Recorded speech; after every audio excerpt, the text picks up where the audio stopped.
and welcome to night 2, day 2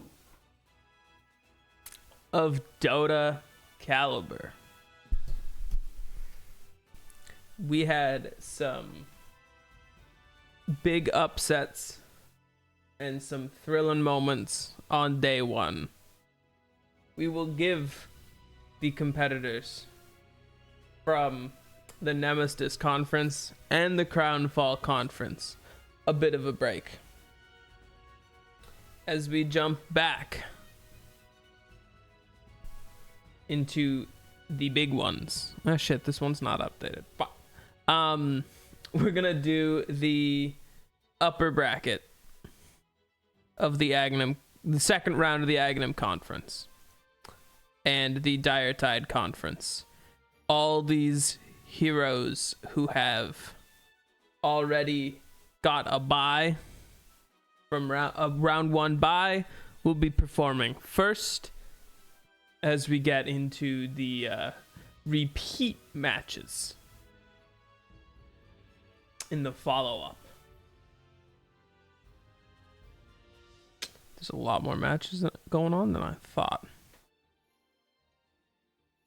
Regardless, I didn't want to do that. Let's get ready as we queue up our first few matches of the day.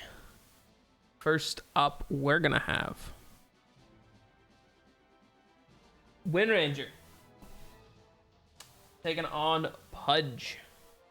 Pudge being the number 1 seed for the for this conference, getting a bye, of course, from round 1. All of these are very highly seeded heroes due to their play rates. But Pudge and Windranger up first.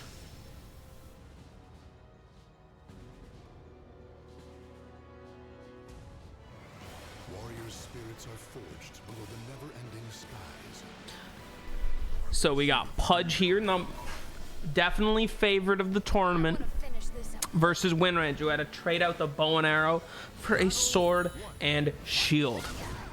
Pudge off to a strong start, doing a third to Windranger already, but Windranger's following up there. Wind Run dodging the meat hook. Pudge with a massive overhand swing, trying to get momentum back, but Windranger's punishing Pudge. That's what you got to do against these high damage, long range heroes. Oh, gets whiffed.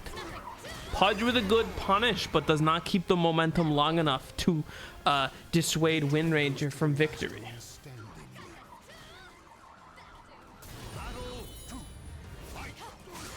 And we got Pudge starting off the aggression here.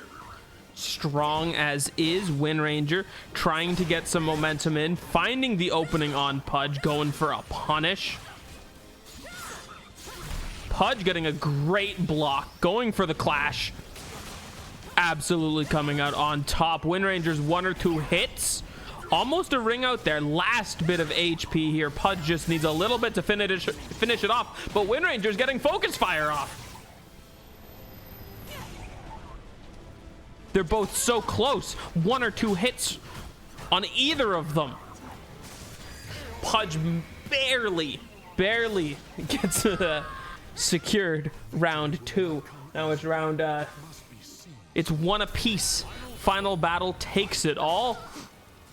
We got Pudge going off on that early aggression. He likes guard impact by Windranger.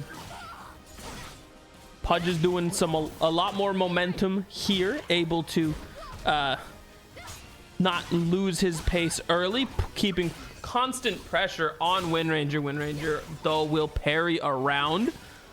Both of them are playing very cautious. It only takes 1 bad hit to lose the tournament here. Windranger and Pudge almost got it on death's door. 1 more hit and Windranger's done. Pudge, though, almost dead too. Windranger barely makes the comeback. That was like 1 more hit. I don't think you can get any lower HP than Wind Ranger had right there.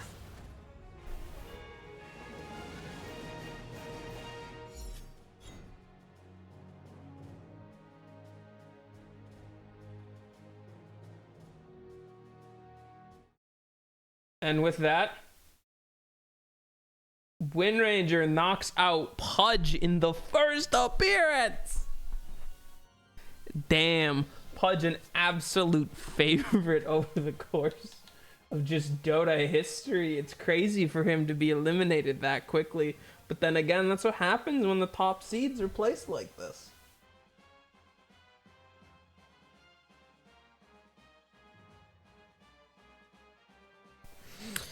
When you get a first round bye, you know, you don't make that big of an... You get the more difficult opponents as well, as we have Shadow Fiend and Anti-Mage.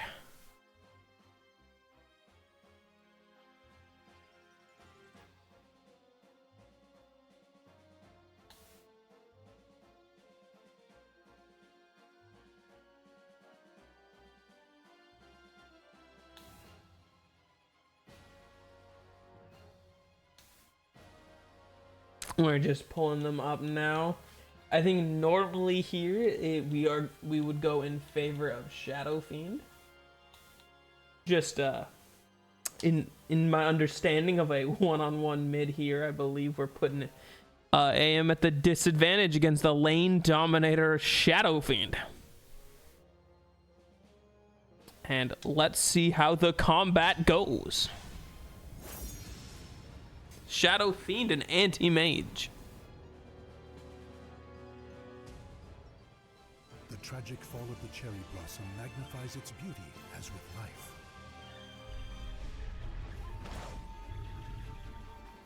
Fine, I'll fight.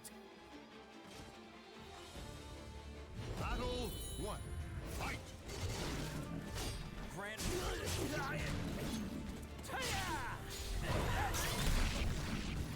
Big clash right off the bat from Shadow Fiend, who's keeping up that early strength. They're going neck and neck, though, with these clashes. Shadow Fiend staying dominant, not letting Anti-Mage get the farm he needs to come online. AM doesn't even have the Battle Fury yet, but he's throwing out these mana breaks, trying to get any sort of damage on Shadow Fiend. He's draining the mana. He's getting some boost. Shadow Fiend, though, whiffs his super. It's getting close. Shadow Fiend and Anti-Mage both at below 1/3. Anti-Mage is about to make a sweet comeback. And he does, managing to blink around to the back of Shadow Fiend. Easily, it must be seized. Battle 2. Fight! Damn you! Anti-Mage going strong off of his first round win momentum here. Shadow Fiend looks a bit tilted after the loss, but usually after one death, a Shadow Fiend is much weaker than he was before. Ring out. Anti-Mage almost perfects that. Still a 2-0 victory. Strong performance by Anti-Mage. Oh God, I'm alive.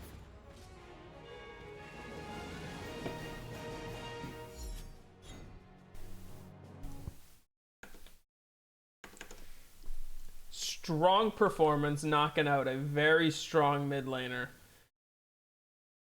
We will be getting Anti-Mage and Wind Ranger in the next round. As we scroll up to continue through our bracket, we will have Necrophos and Legion Commander now. One of the things here, I was very much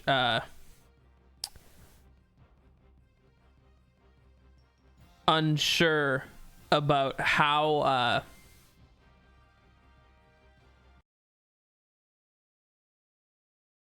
Anti-Mage fares against Shadow Fiend, and now we're gonna have to see how Necrophos fares against Legion. Legion is definitely a strong competitor in a one-on-one environment, but we have no Blade Mail, so duel may not be as effective.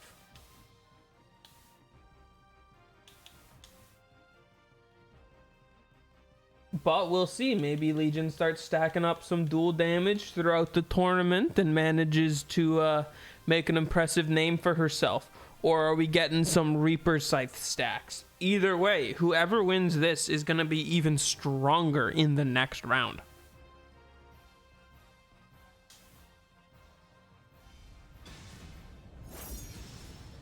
As we get our match underway. The winds fan the flames of the warriors' fighting spirits. Are you ready?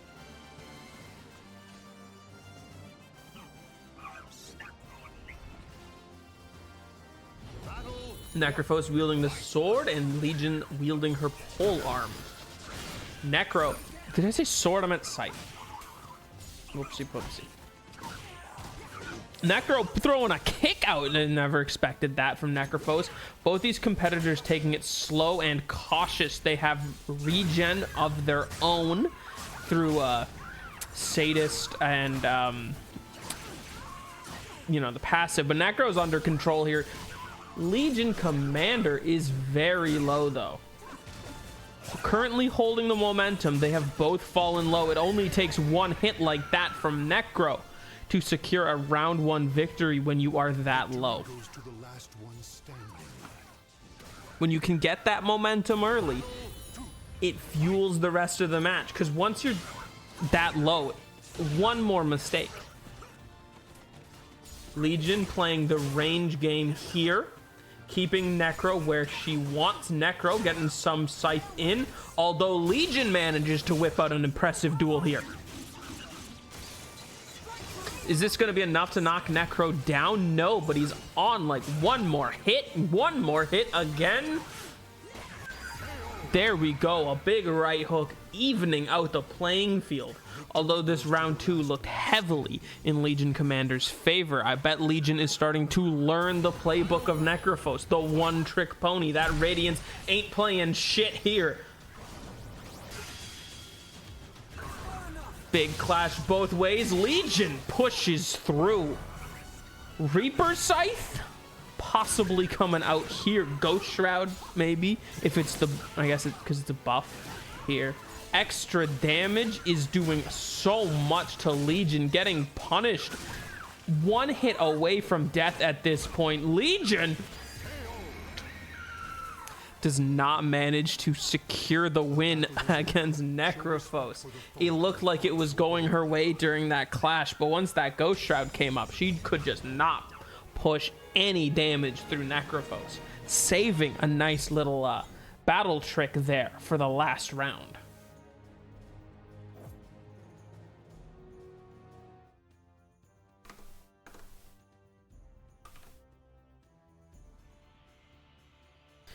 There we have Necrophos. Moving on. Silencer versus Axe. This is an interesting one. You got your stereotypical strength hero versus the most intelligent int hero in the game, and that's in terms of permanent scaling on the intelligence steal, not like actual intelligence gain. I believe it's like Pugna or Invoker who has the highest, but I want to say it's like Pugna who has the highest int gain in the game, off the top of my head. Someone may be able to correct me on that one. Here we will have Silencer versus Axe. Remember, if Silencer manages to win here, he does get the bonus intelligence going into his next game.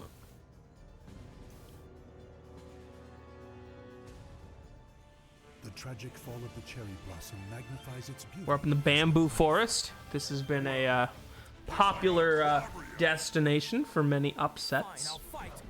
and also some clean fights. Battle 1. Fight. Come on. Axe looking very slow and stagnant, waiting for Silencer to make the first move before he charges in and does nothing. Silencer managing to maintain lots of space with that whip sword. Axe bringing out a kick and the axe. Stomping the ground, he's starting to narrow that HP gap that Silencer set up at the beginning, although Axe is still quite low. The pure damage from Glaives is just too strong for Axe's armor gain right now. Stand. Fight to your last breath.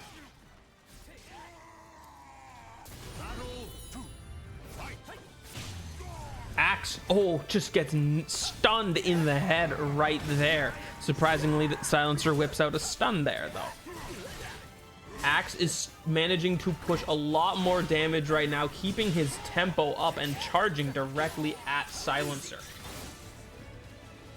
Although Silencer is trying to play the positioning game here, he only needs one more win, while Axe is going to need 2 for the series, although this round does look like it's Axe's favor. Axe is one good hit away from victory there with a headbutt. Victory will not come easily.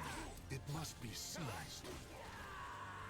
Axe is playing a lot more slow, going for some reactionary things. Another Silencer play coming out here. Silencer is backed sort of to the cliff here. We could see a ring out, but Silencer is doing so much damage to Axe, who isn't really getting as much offense as he wants in. Although Silencer's right at the edge, this is scary for him. No ring out. Now Axe is on the cliff. Both of them are getting low HP. Axe with a giant hit that gets blocked. Silencer, though, adding insult to injury as Axe knocks Silencer off the cliff for the victory there.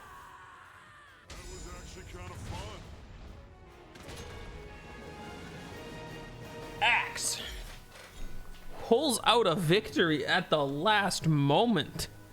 It was not looking good for him in that third round, but you know, it only needs to look good after the third round when you win. We move higher up here, where we will be seeing an interesting matchup between Juggernaut and Wraith King. Now, both of these competitors were absolutely just shoo-ins for not just being in the tournament, but getting that first round bye. Half of the people we saw on day one are just instantly placed lower than these heroes, purely due to their popularity. The only issue we start to get here now is Wraith King doesn't get his reincarnation. So that's an entire ultimate ability down for one hero? Sort of tricky. But we will have Juggernaut versus Wraith King.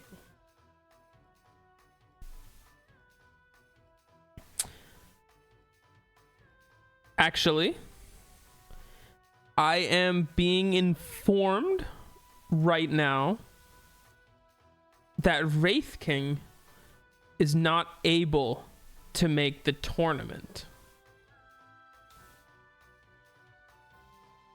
So we'll have to make do. The cacophony of battle cuts through the deathly So instead, invitation to madness. we will have to bring you Juggernaut versus the one true king, Skeleton King. Now, if that reveal's not exciting enough, let's see him crush Juggernaut. Already off to a massively strong start as the two swordsmen battle. Jug was prepared for Wraith King, but now has to deal with the OTK. Good defensive stance here by Skeleton King. Not letting Jug get too much damage in with his Blade Fury, although Jug is more agile. The King hits hard. Clean KO. We may have taken a little damage there, but the OTK stands strong.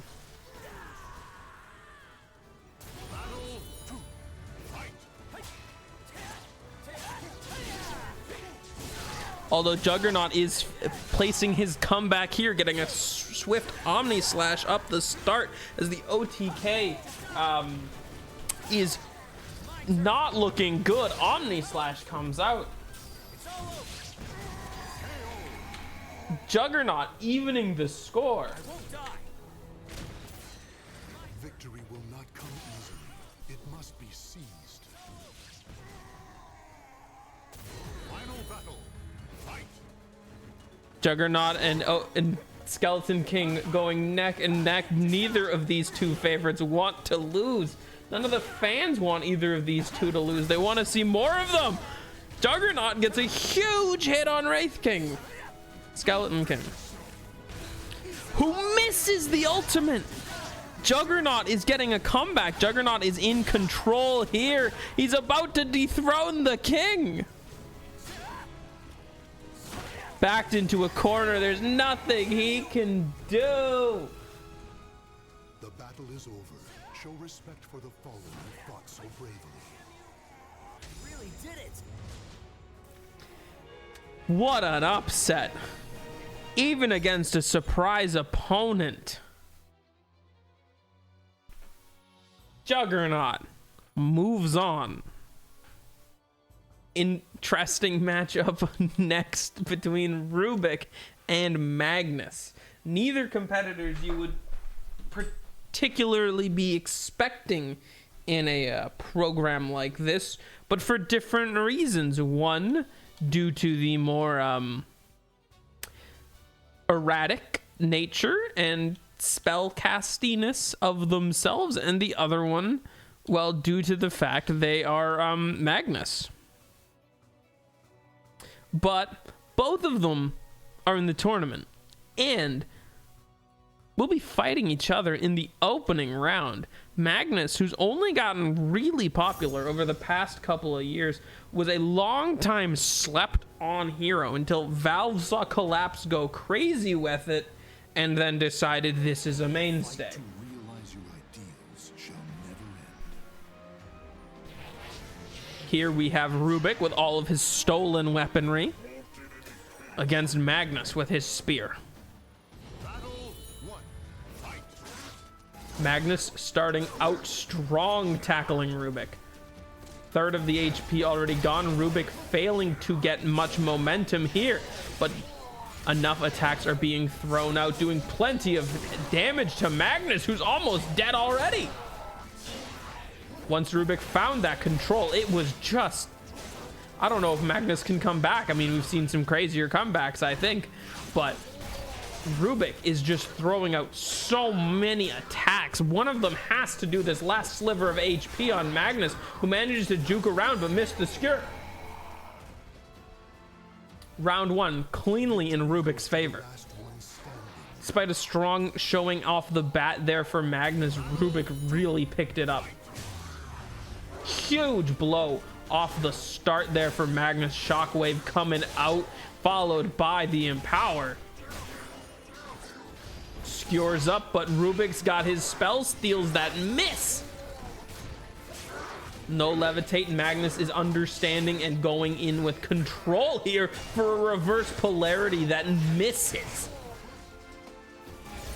Rubik's gotten such little HP left, but he does so much damage. Magnus just needs to get one more hit in. But what a comeback from Rubik. Classic Rubik, hard countering Mag. We should have listened to Chuan at TI. Why did LGD not pick Rubik?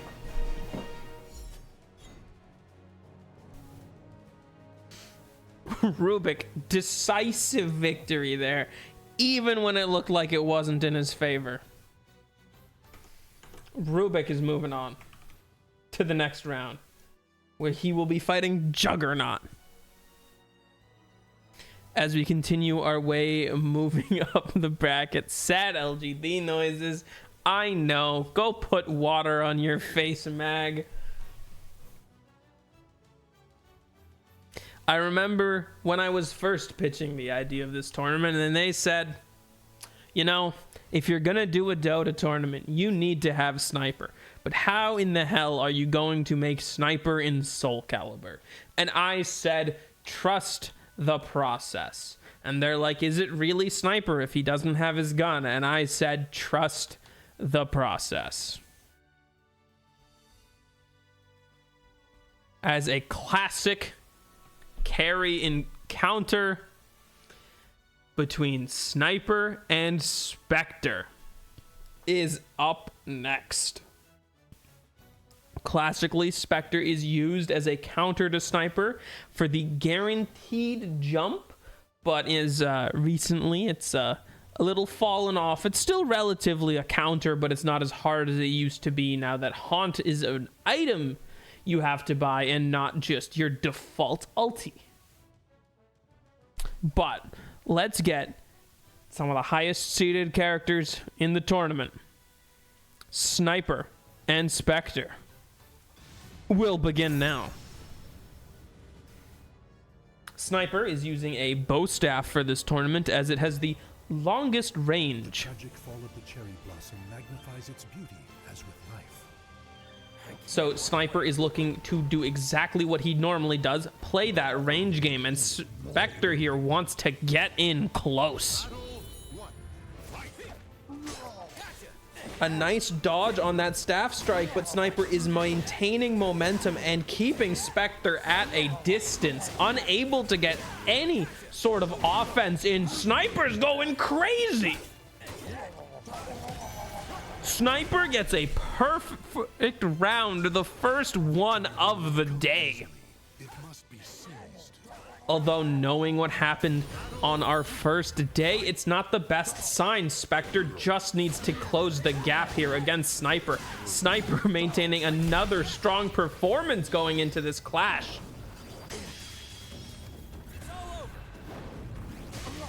Sniper comes out on top again, going for Assassinate. He's trying to get 2 in a row. Sniper's going 2 in a row. Perfect and perfect. Oh my god, Sniper just dumpstered. Absolutely dumpstered Spectre there. For a hero who wasn't expected to do well with the shift of weaponry, Sniper sure knows what he's doing. Now, for our next round, this is our first matchup of the day, that is directly coming off of previous matchups. Everything so far has had a round 1 bye.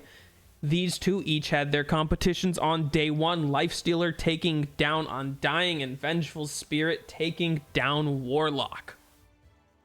This is our final match of this round of the Aghanim Conference. We will move over to the Dire Tide Conference after this, where there are more first round buys, before we go to a complete continuation of day 1. As we have Lifestealer here.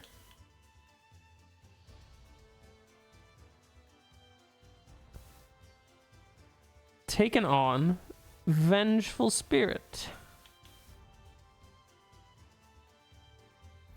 Both of these had some well-fought matches. Let's see how their second match goes in the tournament.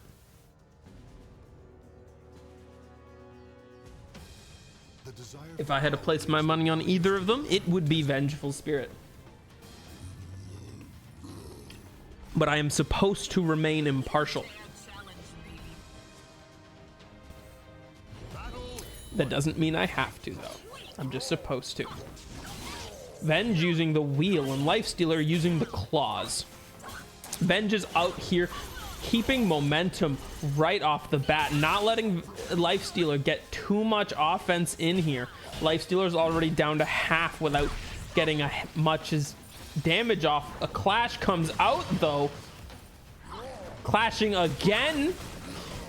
Lifestealer, I think, managed to come out on top. He's using some backward strike techniques, although it seems like Venge is only 1 or 2 more big hits away. This could be the end of Lifestealer if he predicts wrong, which he does. My goodness, Venge! Brutal round 1 victory there for Vengeful Spirit. It must be seized.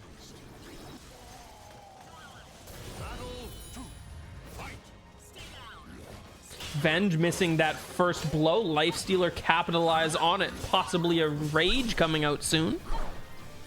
Ghoul Frenzy definitely right now. I'm not quite sure what Lifestealer is doing in these feral poses, but it doesn't seem to be working well against the grace of Vengeful Spirit. These magic missiles are just chunking Lifestealer's HP, although Venge is starting to lose enough HP and is in the danger zone, bottom third. At this point, 1 or 2 strong strikes could knock either of these competitors out here. Lifestealer on death's door manages to secure round 2, and it is even. 1 to 1. Lifestealer, he's not getting these flashy hits in, but they're doing enough damage. That's the key. Venge keeping the mobility up here, although Lifestealer somehow managing to close the gap there. Venge is trying to cover as much area as she can with these strikes, but Lifestealer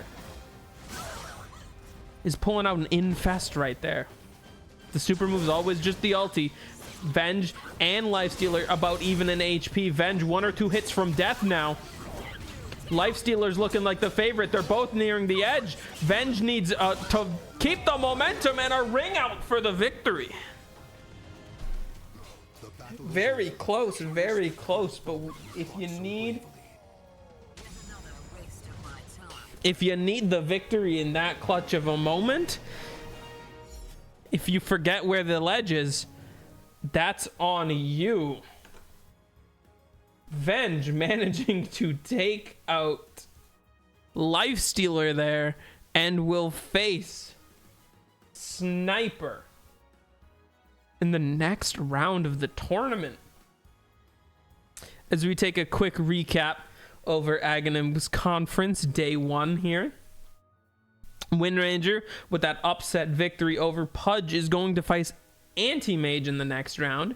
Necrophos will be fighting Axe in the next round. Juggernaut taken on Rubik after the surprise appearance of the one true king showing up to replace Wraith King, who couldn't make it. And Sniper will be taking on Vengeful Spirit. As we slide on over to the other side of the bracket,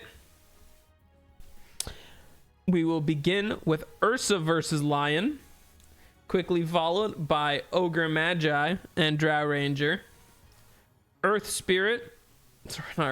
Shaker and Nature's Prophet, Witch Doctor and Spirit Breaker, Queen of Pain versus Lena, which could lead to a Crystal Maiden Lena round 2 if CM is able to take down Invoker, Slark, and Phantom Assassin, and then winners of the previous rounds with Abaddon and Morphling.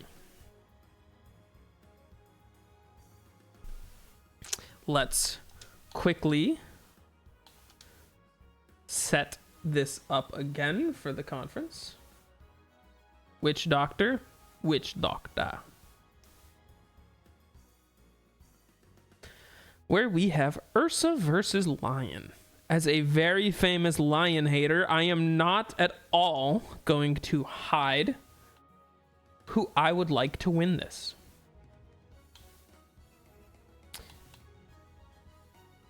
I'm just that much of a Lion hater. I'm not even going to pretend to be impartial. I hope the bear mauls him to death.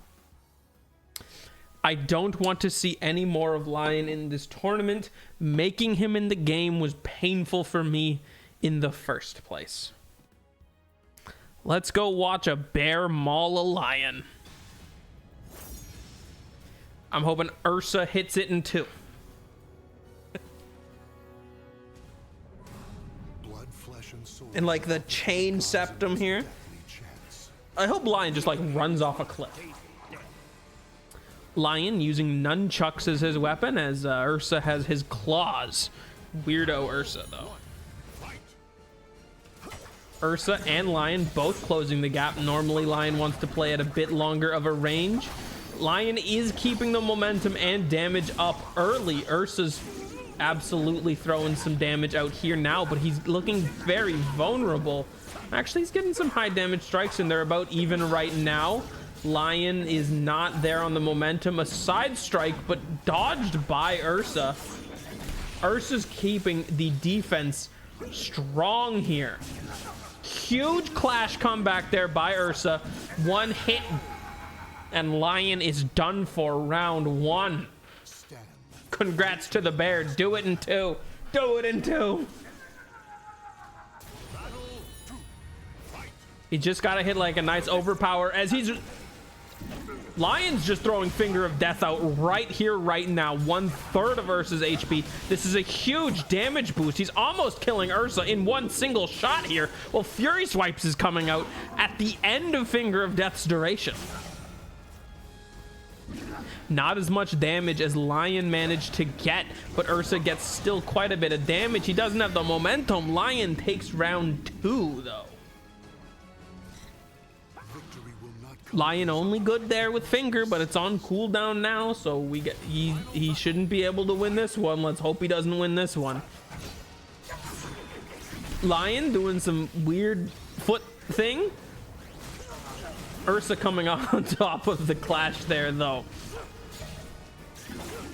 Ursa's missing. That's not very good there. Ursa does have 2 super meters here, though. Big stun hit, though, by Lion. Earth Spike cracking the shield of Ursa. Ursa's got no HP left. Ursa gets taken down by Lion. No.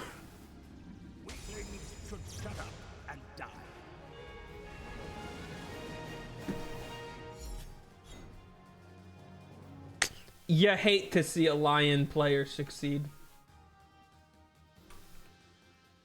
You hate to see a Lion player succeed.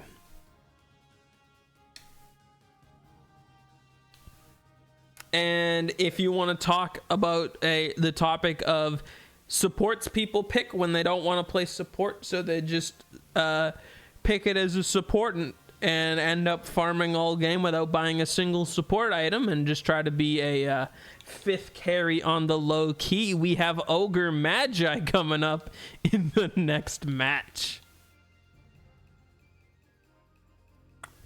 Who I don't hate as much as Lion, because Ogre's at least fun and can like actually play carry roles. Midas Gaming. Let's see.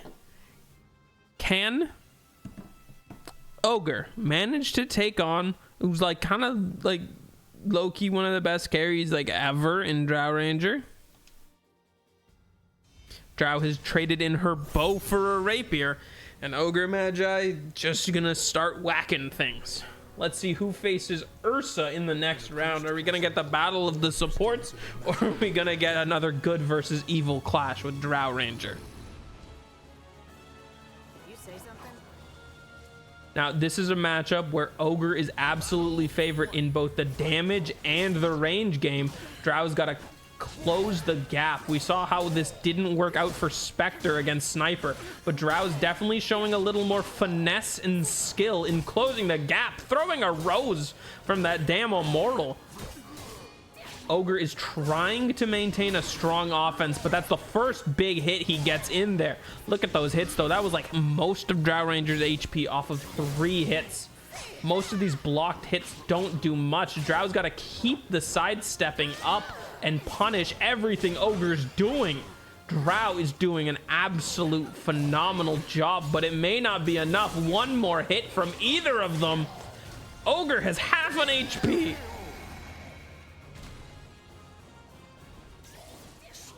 Ogre was not able to connect enough. Ogre's playing very telegraphed right now. Very good performance here by Drow Ranger. It's a matchup where it's all about Drow making mistakes. Clash comes out, Drow dodges it. doesn't get too much of a capitalization off of this. Ogre Magi is looking for a damage juice here. That's already scary enough when he hits that hard. Drow Ranger missing super. Actually, they're both on the same super. About even on HP. Drow Ranger's taking so much damage. Ogre has all the momentum. One more big hit here from Ogre's enough to secure it.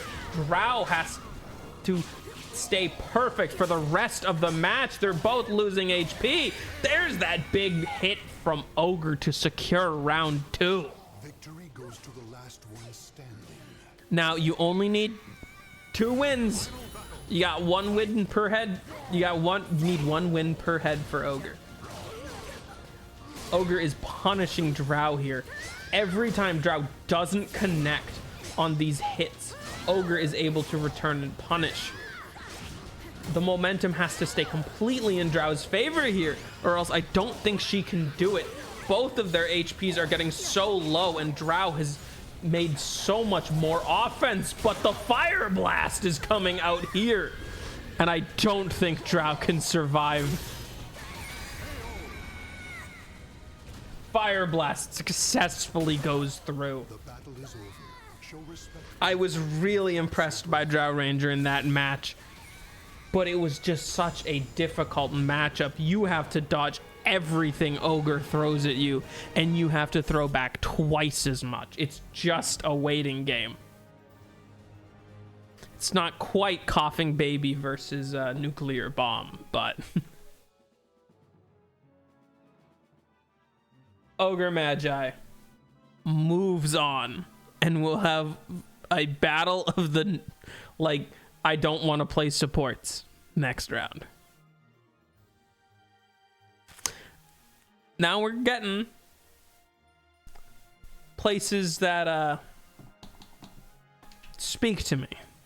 Earthshaker and Nature's Prophet. Nature's Prophet is one of my favorite heroes to play.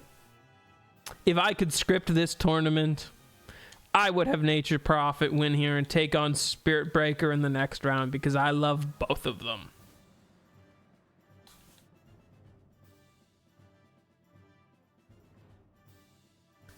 Earthshaker will be taking on Nature's Prophet, who had to trade in their staff. This is a bit of a different altercation for both of these, and we'll have to see how it turns out. Maybe Earthshaker can whip out the Ags or something, and maybe Furion will show his bag of tricks and show why he's so busted and why he was like cracked in ability draft for like 5 years at least. Offered to the gods amidst deathly chance.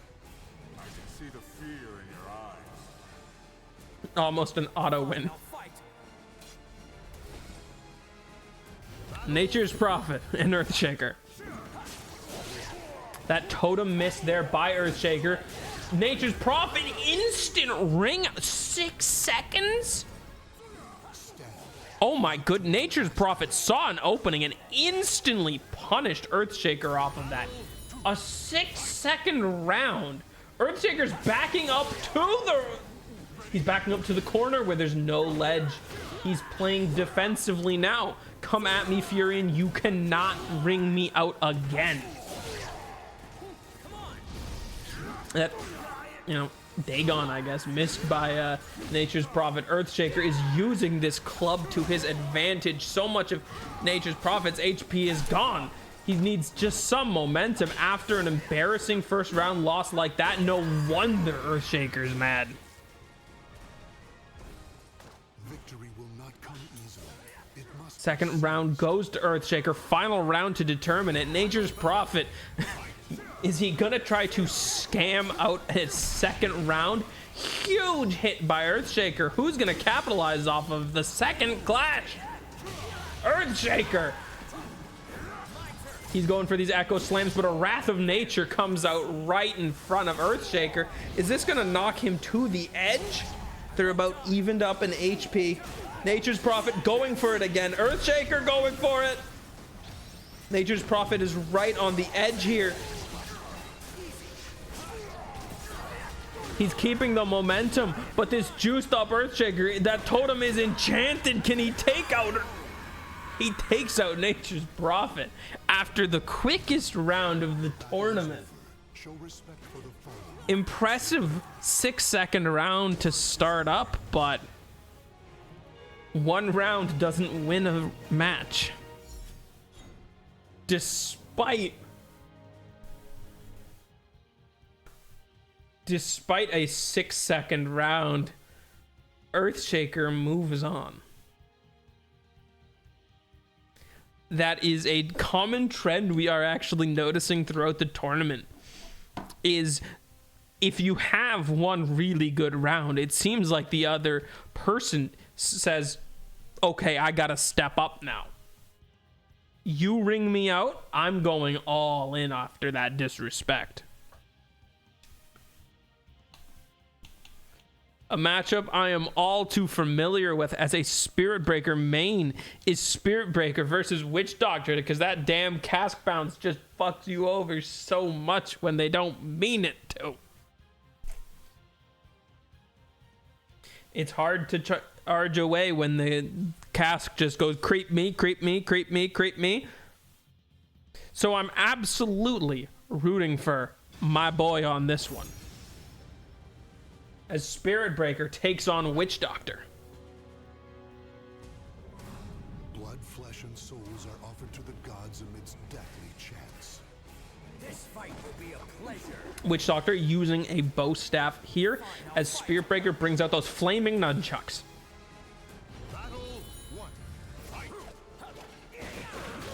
Witch Doctor absolutely has the range game here, but Spirit Breaker's got that charge of darkness. Once he closes in, it's in Spirit Breaker's favor, absolutely, which he does here, sidestepping the staff.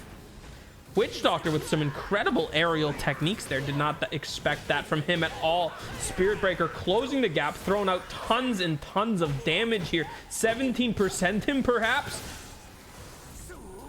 Oh no, here comes a cask. A big damage boost by Witch Doctor, but the damage boost doesn't matter if you don't get any connections. Only a little bit of damage, but oh, Witch Doctor just wasted his damage juice. It must be seen. Damage juice and you lose the round. Spirit Breaker is up 1-0, but here's a Death Ward coming out. No, he misses it again. Witch Doctor is not having much good use of these supers. Spirit Breaker, on the other hand, is still taking a lot of damage. Round is not looking good for him. Already down into a near end range. 1 or 2 more hits and Spirit Breaker's done for. Witch Doctor's at about half HP here. Gets that one hit in. Last hit and Spirit Breaker is dead. He just needs to get punished. He's got to keep this aggression up and not let Witch Doctor get that last hit in. It was very close for Spirit Breaker there to 2-0 Witch Doctor. Unfortunately for me, this is going to round 3. Let's go, Spirit Breaker. You're up 2 supers against nothing. You gotta hit another strike or a charge of darkness here. 17% if you want to get lucky. Witch Doctor is keeping control here, though. That range game is in his favor. Spirit Breaker's not getting the blocks off correctly. Here we go, though. It's swinging in his favor. The jab. Spirit Breaker's 1 or 2 hits away. He's got to be a hit away here. He's got nothing. The range game from Witch Doctor. Death Ward comes out. Unfortunately, again, the range is so important here. Spirit Breaker was not able to consistently close that gap and just kept getting poked at a distance. Witch Doctor will move on.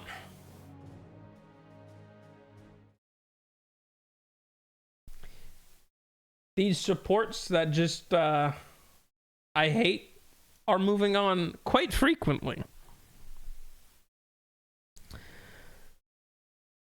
This is an interesting series that we should be keeping an eye on here.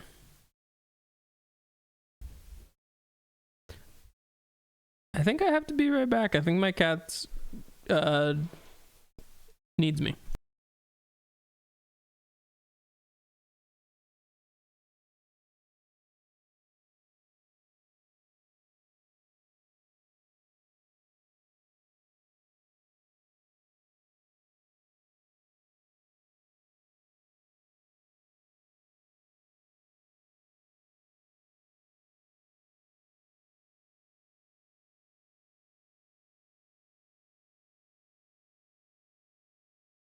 Sorry about that quick interruption. You know, cat stuff happens.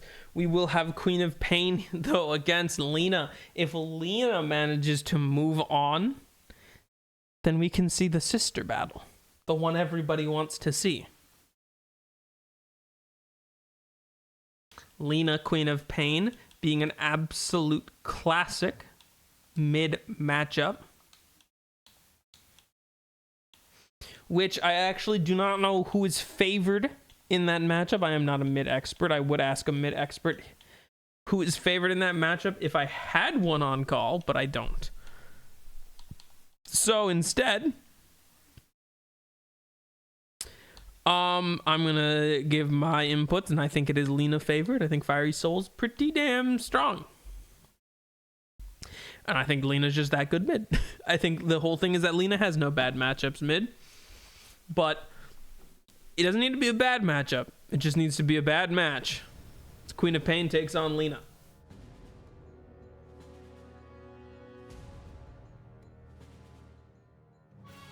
The tragic fall of the cherry blossom magnifies its beauty as with life.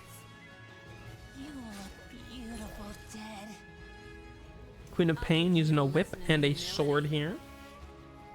Lena using several swords. Magical swords. The range game is definitely in favor of Queen of Pain, I believe, but Lena has a high damage output. The whip is just such good control here. Manages to skirt behind Queen of Pain. Lena's pushing so much more damage.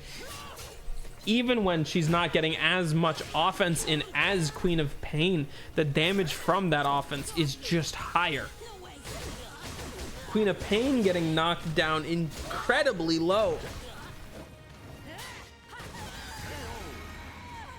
Actually managing to secure the first round despite a shaky opening. Lena is up 1-0.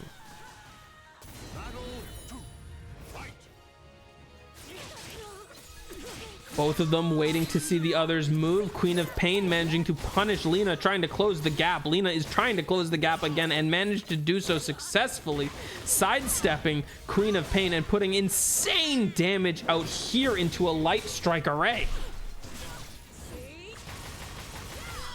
Light Strike array into the Dragon Slave.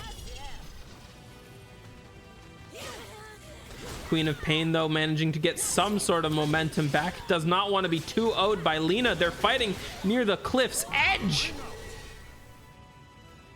And a ring out to secure the victory for Lena. Nobody said life was easy. 2-0 in favor of the Dragon Slayer. I guess the Slayer is what she was called in the anime. That is one of the outcomes we want to see. Now, are we going to get a Battle of the Sisters or a rematch from Dragon's Blood that nobody wants to see?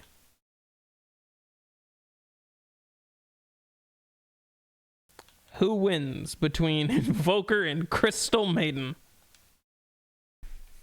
Let's see if Crystal Maiden can live long enough to hit level 20 here and get enough attack speed to still not warrant being a carry.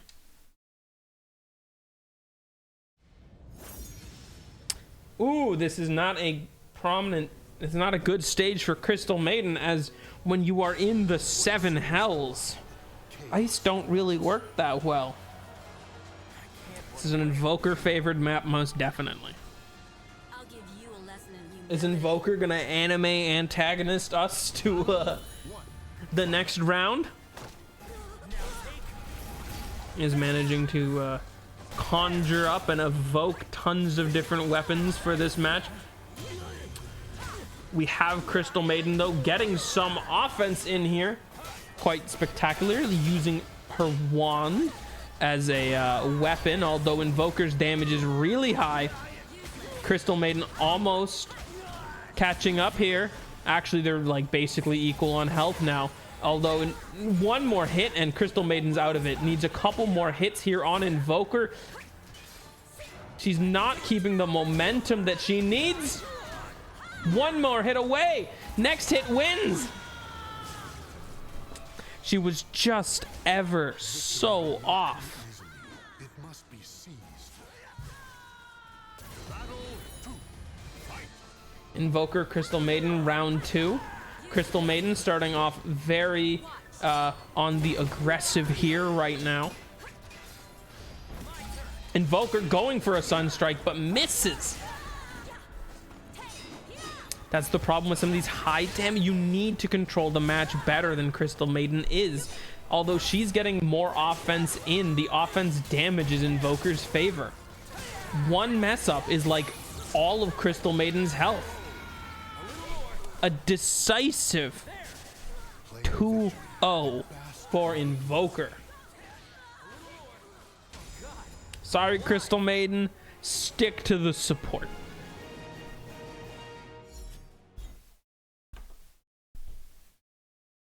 As in the next round, we will have Lena versus Invoker in the anime rematch.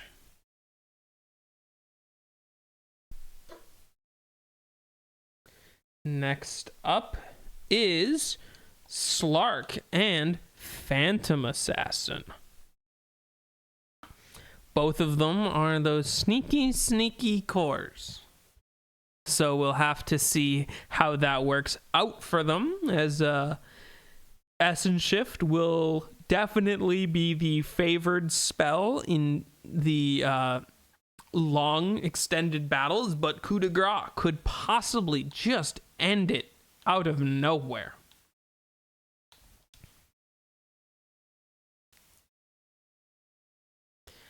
Carry versus carry commences as the battle of the P1s position ones takes place. A single slash can cut even the frozen air in two. Let's get this fight started. Now, there will be no Barracuda regen here for Slark, but he will be getting Essence Shift stacks constantly, so it might even out. Phantom Assassin looking to play the range game here with some daggers, although Slark is going to be able to Dark Pact out most debuffs here. Clash coming out, a lot of damage from Phantom Assassin, though only small chip damage from Slark, who isn't doing as... he's not doing too much on the damage front.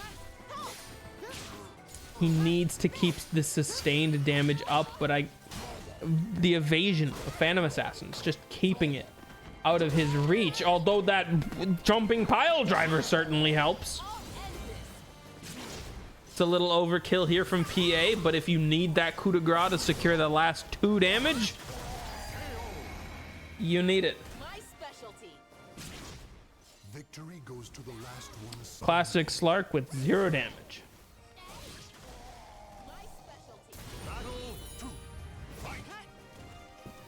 As we get into round 2 here, Phantom Assassin and Slark going at it. Slark just standing there watching, waiting for his turn to pounce in, although he kind of missed it.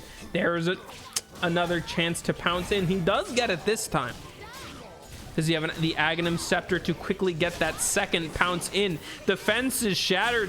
The opening is exposed. Phantom Assassin quickly coup de grace through Slark. The battle is over. Show respect for the fallen who fought so bravely. Dyson fears will sabotage one's victory.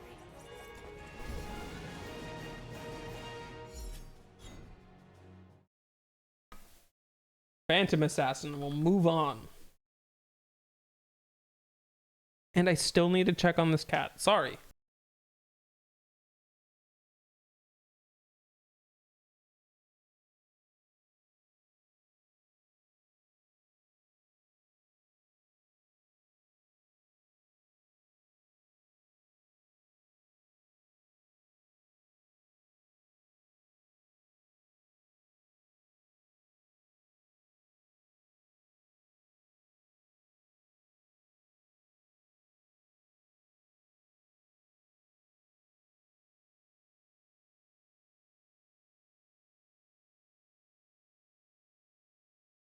Cats be catting. Final match of the Dire Tide conference. We will see who moves on, Morphling or Abaddon. Abaddon taking out a fan favorite Dragon Knight who barely didn't make the upper bracket cutoff. I believe it was actually Dragon Knight at like the next. If we had one more round one bye, I believe Dragon Knight was going to get it. So very unfortunate for him to not get that first round bye and be eliminated in the first round by Abaddon. And very unfortunate for us that Morphling is still around in the tournament. Because as you can imagine, we don't really like the look of Morphling here. But hey, Abaddon versus Morphling. Morphling beating Bristleback in the first round in what was a surprisingly close contest. Big battlefield in the 7 hells for both of them. For an unmounted hero, Abaddon's doing pretty well for himself. Big sword swing starting off the advantage here. Massive punish though. Abaddon's taken Morphling down to half, but Morphling is remaining in control. These spellcasters are doing insane through the tournament. The damage coming out every time Abaddon gets momentum, it's just instantly shot away by Morphling. One more punish by either of these, and it goes in their favor. One more hit, one more punish. Abaddon manages to lose that one. It really felt like he was gonna get it, but that last hit he did was just not enough. It got blocked.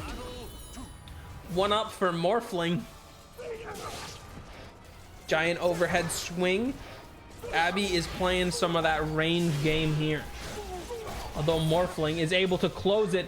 Guard impact though, stopping that Morphling damage from coming out. Abaddon has to play this much carefully. The aphotic shield blocking in the corner was doing him well, but he's not maintaining his momentum. He's playing pure defense, blocking everything. Now he's getting some offense in. Morphling's low. One more big hit is enough to take the water down. Abaddon switching stances. There we go. Curse of Avernus swing to tie the rounds up at 1-0. It must be seized.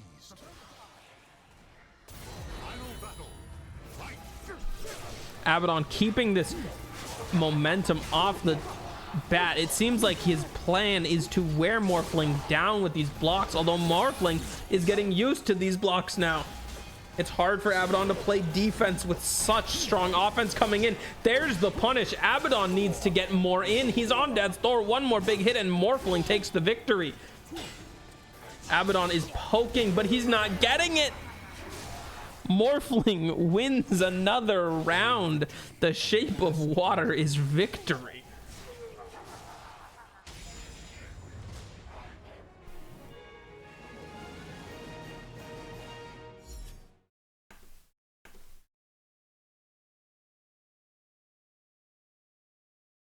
It's got to resize that up a little bit too. And quick recap of our Dire Tide conference here. Lion took down Ursa in what I hated and will take on Ogre Magi in the next round. Earthshaker had an impressive comeback against a 6-second loss in round 1, beating Nature's Prophet 2-1. Who will go against Witch Doctor, who I'm mad beat my favorite. Lena managed to beat Queen of Pain, but now is not able to battle her sister. Instead, we get the anime rematch with Lena fighting Invoker, and we will get the two most annoying carry players you know, Phantom Assassin and Morphling players. Battle it out in the next round. As we jump back up diagonally and rejoin the Nemesis Conference, Tiny, the number 1 seed in this conference, managing to take out Brewmaster, who was the absolute bottom of the barrel, last chance to get in hero, and he proved it by losing in good fashion to Tiny. who will be going up against Elder Titan, who managed to have a nice comeback there, securing a victory against Monkey King in the first round.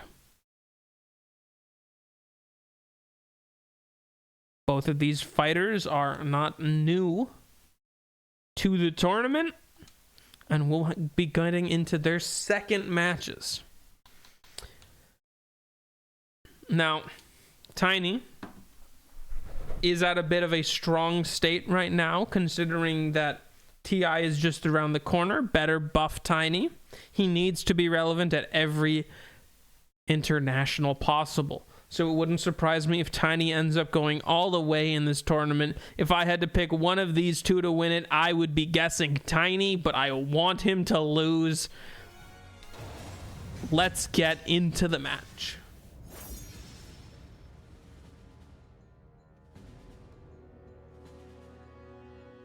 We have not seen too much of the like pirate ship map here, as Tiny still no points in grow, but he has that tree grab. Elder Titan trading the staple gun for an axe, managing to pick up a huge opening swing there on Tiny. Momentum in Elder Titan's favor, not letting Tiny get too much in. No avalanche, no toss yet. There we go, the huge swing. This is the big damage and big push that Tiny is known for. He covers so much of the screen with these swings and puts out so much damage. It's hard to take him down, but it's evened up. Elder Titan swinging big. First round victory against the favorite. Victory will not come easily. It must be seized. Lucky for Elder Titan too, that damage juice Tiny did not manage to push any more damage out. It's gone to waste a little bit. Tiny playing a bit more defense. Elder Titan is doing a good job circling, although the damage from Tiny is just so big. Only takes a couple swings to take out a third of your HP. Elder Titan's keeping the momentum up. This overhead swing clashes in favor of Tiny. Elder Titan's about to secure a 2-0 victory over the favorite if Tiny can't push out a little more damage. Elder Titan's playing the sidestep game perfectly. It's anyone's game. One more hit for anyone. Elder Titan secures the victory. The battle is over. Show respect for the fallen who fought. 2-0's the favorite. He doesn't even have a cleave talent yet. I mean, when Tiny has no armor and that armor is reduced, it makes it the damage so much stronger.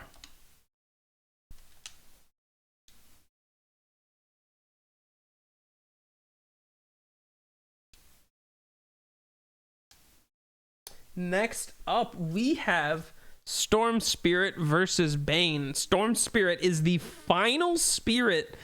I mean, I guess Venge is still... Okay, I already forgot. Did Venge win? Or did Lifestealer win? Venge won. It's technically Vengeful Spirit still in the tournament, but like for you know, being a spirit of the traditional spirits, Storm Spirit is the last one in the tournament, as Bane managed to eliminate Luna and look very, very dominant in the process. So between Storm Spirit and Bane, I expect Bane's performance after round 1 to keep it up, as Storm Spirit only barely managed to defeat Batrider. Those nightmares in the 1v1 have been a difference maker in the past, so let's see it now.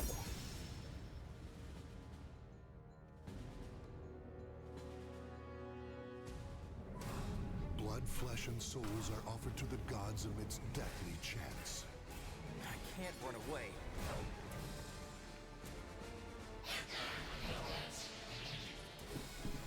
Bane and Storm Spirit.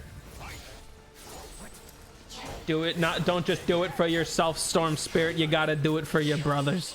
Even Brewmaster's done. Bane is still looking dominant though. Not too much damage coming out from Storm Spirit. Bane is dodging everything though. Okay, now Storm's getting momentum. Those overload shots are coming in. The static remnant's doing a little bit of poke damage, but Bane is actually just like hitting so hard. He doesn't feel like he's getting too many hits in, but every hit he does get in is just doing like half of Storm Spirit's HP. Storm Spirit managing to come up with the momentum. Bane, 1 or 2 more hits left. And Storm Spirit secures the round 1 victory against Bane. I am not doing a good job at predicting who's going to come out on top. Bane has been very dominant so far until this match when I said he's probably going to win. Although here's that range game coming out from Bane. There we go. We got half of Storm's HP gone already. This is what he was doing to Luna. It doesn't take him that many attempts to dish out the damage. Breakdancing the whip. Bane has so much HP left. I don't think Storm could do anything this round. Now Bane's coming back. This is the Bane we saw against Luna. Dominant. Last round, Storm, if you lose this, the spirits are dead and Bane is wrecking havoc. Half HP gone for Storm.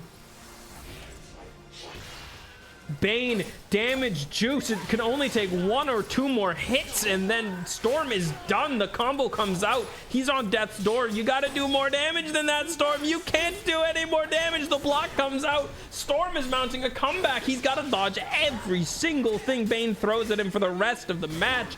Can he do it? No, he can't. No, he can't. Bane secures the victory after what looked like a scary round 1. Bane continues to show himself as a dominant competitor. Cool looking Bane. Thank you. I thought it worked out pretty damn well.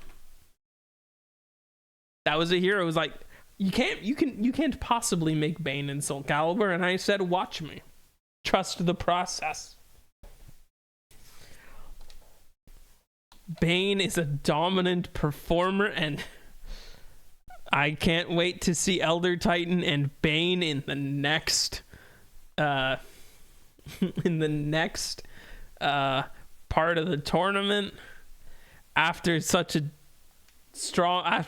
victory over Tiny and another big performance by Bane, I think if Elder Titan can't beat Bane, I don't know who can.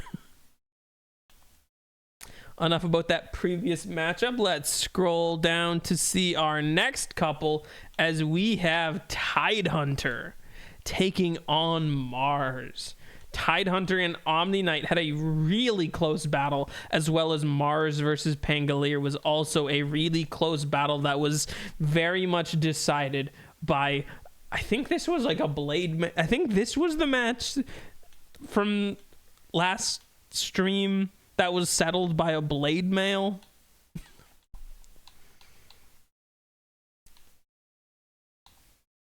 Two beefy boys will be going at it this time.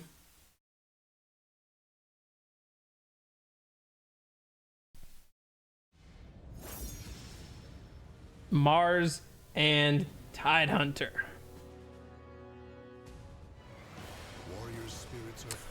Interesting map. This is the exact same map that Mars defeated Pangolier on, so we get a bit of a home field advantage for Mars here.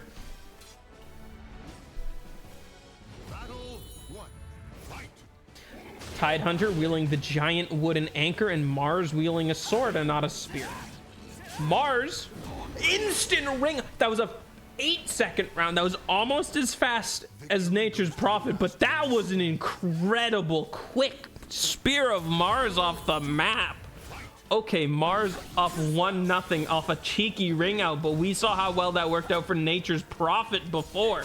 Mars is the god of war, and he's proven it here with his intelligence, absolutely dismantling Tidehunter in this round too, although Tide's getting some anchor smash in right now.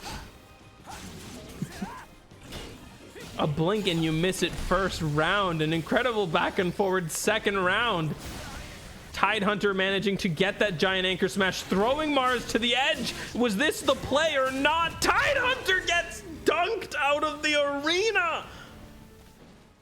Oh, a massive blunder. He put himself in that position. Mars. Oh my goodness.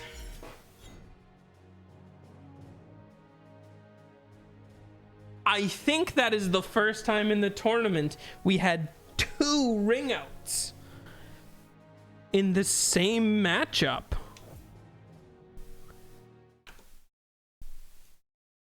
Mars taking a very, very good win against Tidehunter. Mars may be the smartest competitor in this entire tournament. That was an incredible round. Really punishing Tidehunter's positioning there. Holy. Next up, we have 2 heroes who were actually underdogs in their previous matchups with Shadow Demon and Disruptor.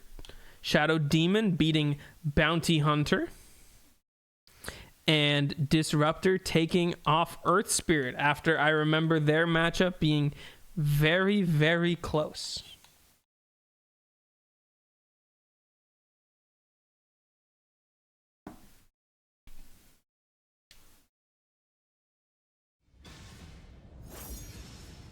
Disruptor and Shadow Demon, 2 supports, making it this far in the tournament. Whoever wins this will go up against Mars in the next round.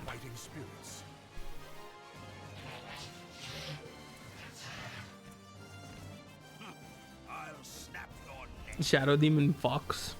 He kind of does here. Big axe swing from Disruptor, going heavy on the offense here, not letting Shadow Demon get any sort of momentum. Those Shadow Poison stacks aren't even coming out. Disruptor going crazy here. Is this going to be a perfect round for the Thunder King? Wow, incredible quick early round there by Disruptor, setting momentum back so far for Shadow Demon.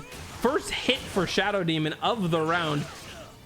Shadow Demon's keeping his momentum up, punishing that Disruptor swings now, getting a... He's throwing so much damage out here as well. Shadow Demon pushing Disruptor to the edge. Disruptor is backing Shadow Demon to the edge. Now both of them are swinging and missing. Disruptor with his giant axe keeps swinging. They're both low. This is in Disruptor's favor. Shadow Demon can't afford to make mistakes. Disruptor can have another round if he loses. He does. We go on to round 3. Shadow Demon managing to barely clutch out a victory here. Now they're on even footing. Final battle. They are both playing a little more cautious here. Shadow Demon knows he just needs to punish Disruptor. Disruptor going for these big swings that got him so much success. Nearing to the edge. Disruptor is just on the edge there. Shadow Demon's backed up to the edge, but Disruptor has no HP. Shadow Demon connects. He's getting dispersion off right here. A clean comeback after a dominant round 1 by Disruptor. Shadow Demon manages to take the series. Never count them out after 1 round. Never get too cocky. Just because it worked in round 1 don't mean it works in round 2, and it definitely ain't working in round 3.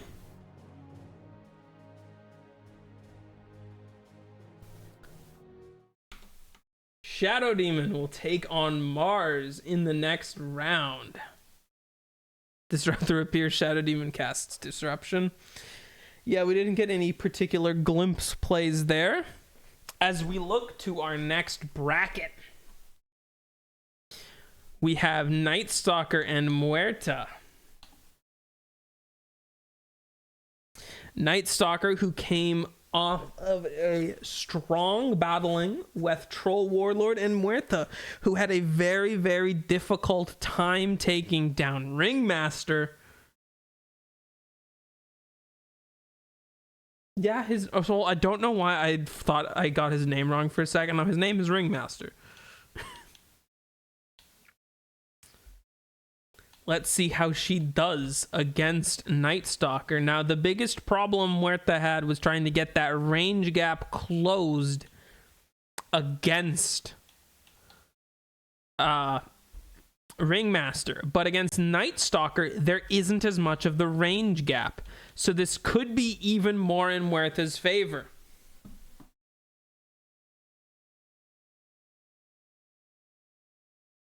So if I had to guess between them, Muerta would be my pick, but also Night Stalker could very well get a night stage like he did in the past games and end up getting that Hunter in the Night debuff. Or buff, I guess. Although it seems like we have the pirate stage. A merchant ship replete. This looks like nighttime enough. I think Hunter in the Night is active. Night Stalker could very well take this now. Big threat on nighttime. It's a gamble you take when you build around night. You get a 50-50 on if it's going to be nighttime or not. Muerta manages to get some gap closed in, but Night Stalker's just pushing the damage. This is the thing. Muerta is not a high damage hero right now, but attacks very quickly. Night Stalker is being very dominant. Very clean and decisive victory for Night Stalker. Really only 1 or 2 bits of offense Muerta even got in. Muerta being defensive here, managing to sidestep Night Stalker, but it's not that much damage coming out. That's where we start getting our damage, when she gets these combos off, but Night Stalker going over her block and under. It's hard to block everything, and when you get Hunter in the Night from the back, Muerta is about to lose the series if she can't combo Night Stalker into obliteration right here. She still has Pierce the Veil in her arsenal. She'll have to pull it out any moment, and it would be a secured victory. She's getting her combos off Night Stalker. Either of them are one more hit from death. Muerta ties it up 1-1. Victory will not come easily. It must be seized.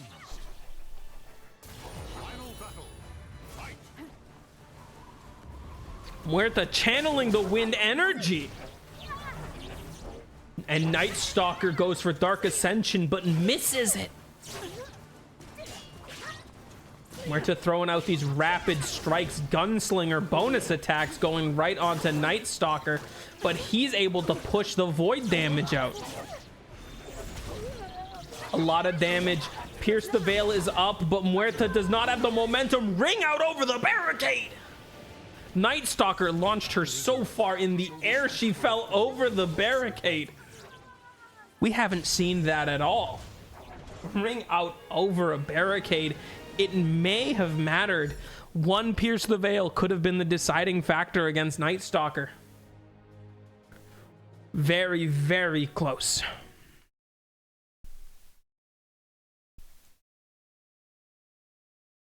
Night Stalker moves on. This matchup is going to be very interesting, as one of my favorite matches of day one was Underlord and Alchemist. For those who missed it, Underlord got ring outed by Alchemist in round 1.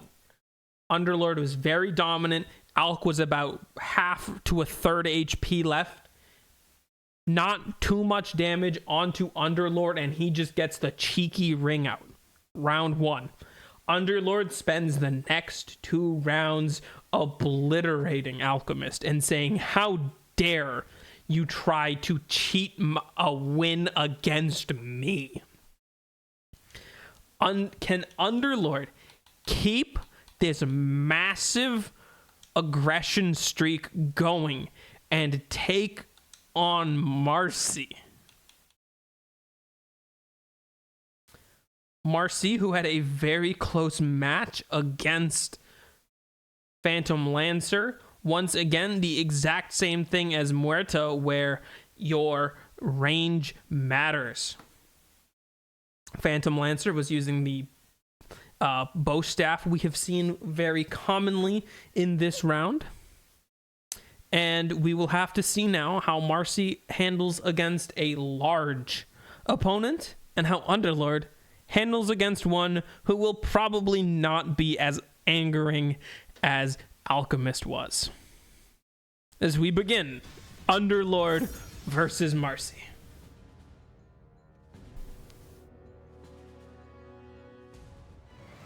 Warrior spirits are forged below the never-ending skies. This fight will be a pleasure. Don't underestimate me. Marcy actually using the bodyguard shield and sword combination. Swift kick and sword strike. Marcy's out to the aggressive lead. Underlord, though, trying to match Marcy's aggression, but not particularly capitalizing off of that throw. He's not getting many two big combo strikes in, although he's getting some chip. Marcy gets stunned, and here's where the big swings from Underlord start coming out. Right near the edge.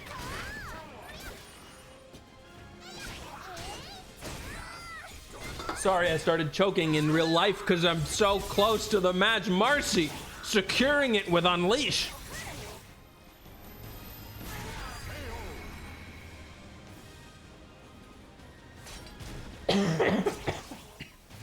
Sorry, I'm dying. Marcy securing that round with Unleash. 1-0 Marcy. Can Underlord make the comeback he made before? No, a rebound actually by Marcy. Kind of stunning Underlord there. She's able to keep the pressure up. These big head strikes from Underlord aren't keeping the momentum on his side. Marcy is keeping constant pressure, not letting Underlord get too invested. Although it's hard to stop a firestorm like this. Half of Marcy's HP in a single blow. Underlord is evening the stage once again. Marcy's a little flustered, but the stun comes out. One more hit and they're done. That one more hit, though, landed on Marcy. It is 1-0. A firestorm like that coming out again could spell mistake for Marcy. That is the most important thing. You can dodge, and she blocked it, interrupting the firestorm. This constant poking from Underlord is not gonna do much without that huge damage swing. This one's looking absolutely in Marcy's favor. I said that damage is coming out, but here's an Unleash to the back, gets blocked. Marcy is in trouble now. Underlord is throwing the damage out again. It's getting evened out. One more hit from either of these competitors could be it. The guard is broken. Marcy pushes damage through the guard break. Underlord got too defensive. He couldn't get that last hit he needed. After the firestorm block, after the Unleash block, Marcy still manages to come out victorious against her strongest opponent yet.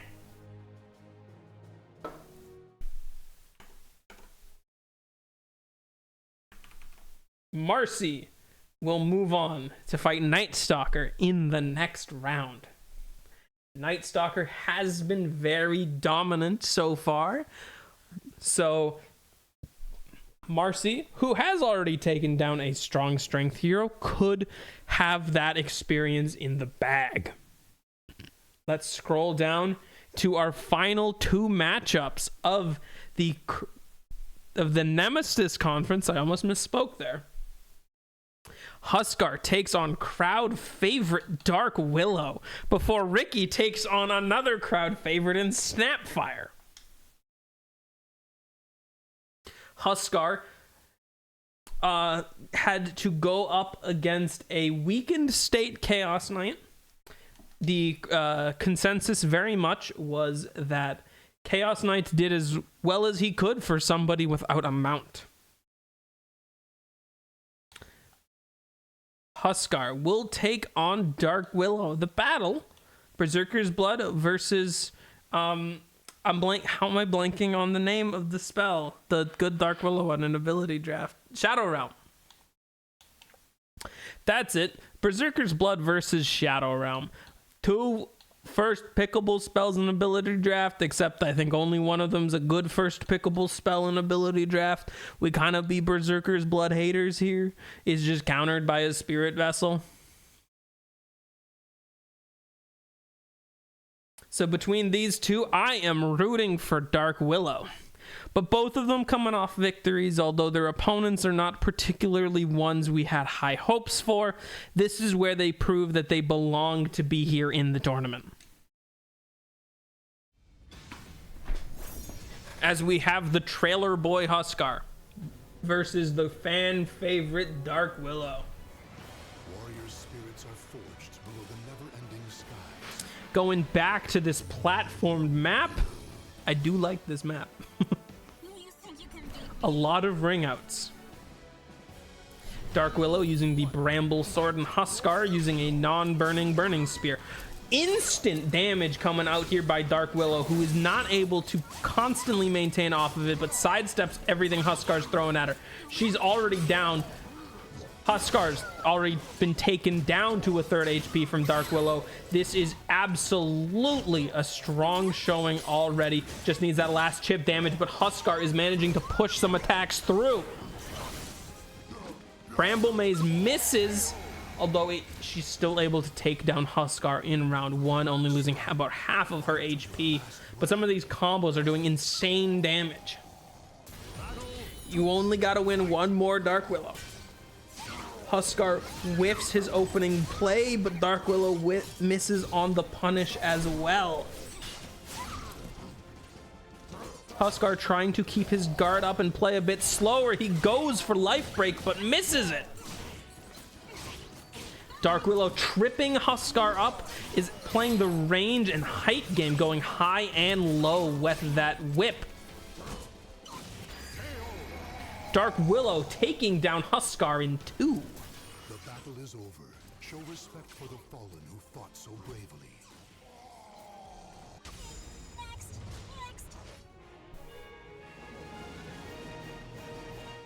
Good showing, good showing. Now, who will Dark Willow take on in the next round?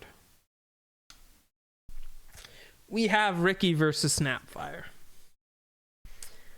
Now, Snapfire had one of the most difficult round 1s we have seen. Having to fight Tusk in the Arctic is no easy feat.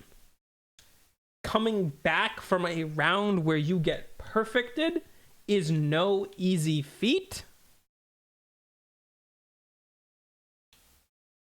But she managed to outsmart Tusk both times.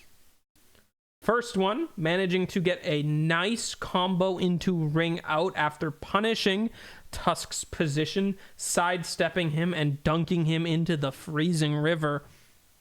And in the 3rd round, managing to throw her picnic basket to upset the round. Meanwhile, Ricky and Kez had a close to close match, barely eking out the victory. Another situation of doubt on if Ricky really deserves to be here or not. I remember comments of whether or not Ricky was even still the GOAT after that match.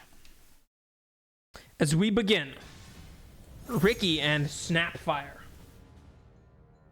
Snapfire is the only competitor bringing a gun as a weapon, and that has nothing to do with her being actually shooting anyone, as she will just bludgeon you with her gun.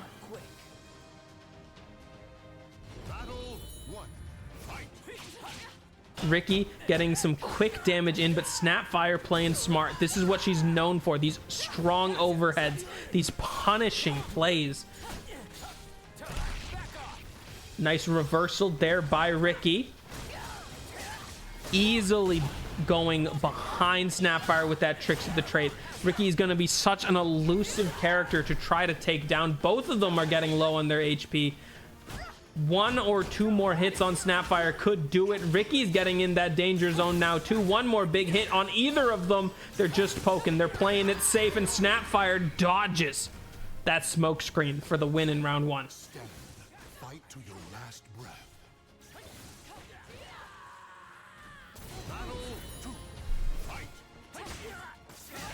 Quick aggression there by Snapfire, not particularly what she's known for. Quickly getting punished by that blink strike on Ricky. Dodging again. Snapfire, though, maybe have baited out both blink strikes from Ricky, but he's got a third and dodged by Snapfire. The clash is coming out. Neither of them get the advantage. Ricky sidesteps into the knee by Snapfire. Snapfire is being dominant here, but Ricky's managing to catch up. Here's the tricks of the trade. Does that extra damage be enough to secure the victory here? 1 or 2 more hits from either of them is enough.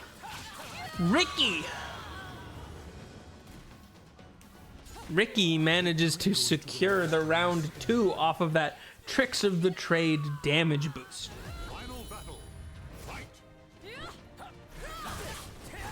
Ricky throwing a sleeping dart there, but has no effect on Snapfire, who is pushing damage with that scatter blast. A nice cookie stun to the stomach, but it's get punished by this blink strike. Ricky is so agile now, but are we getting some Mortimer Kisses buff here? Snapfire bringing out her damage buff to try to just punch through the damage on Ricky. As all these rapid fire Mortimer Kisses comes out, Snapfire secures the round. The battle is over. Show respect. Look at all these cookies she's throwing. A basket full of Fire Snap cookies right at your face. Yeah, that'll do it. I go next. Snapfire moves on. And we'll take on Dark Willow in the next round. Quick recap of the Nemesis Conference. Elder Titan upset, beat the number 1 seed Tiny to secure his spot. Bane beat Storm Spirit, looking very dominant. That is going to be an impressive match to watch. Mars had what may have been the smartest round of the series. Not quite the shortest, but an 8-second victory over Tidehunter was still very impressive. Shadow Demon came back from being dumpstered into dumpstering Disruptor himself. Night Stalker had an impressive ring out over the barricade. Marcy just barely managed to stop the unstoppable force that was Underlord. Dark Willow picked up a nice victory over Huskar, showing she's no laughing matter. And Snapfire showed her strength, taking down Ricky. Now, we will slide over from the Nemesis Conference all the way into the Crownfall Conference for our last set of second round matches for the day.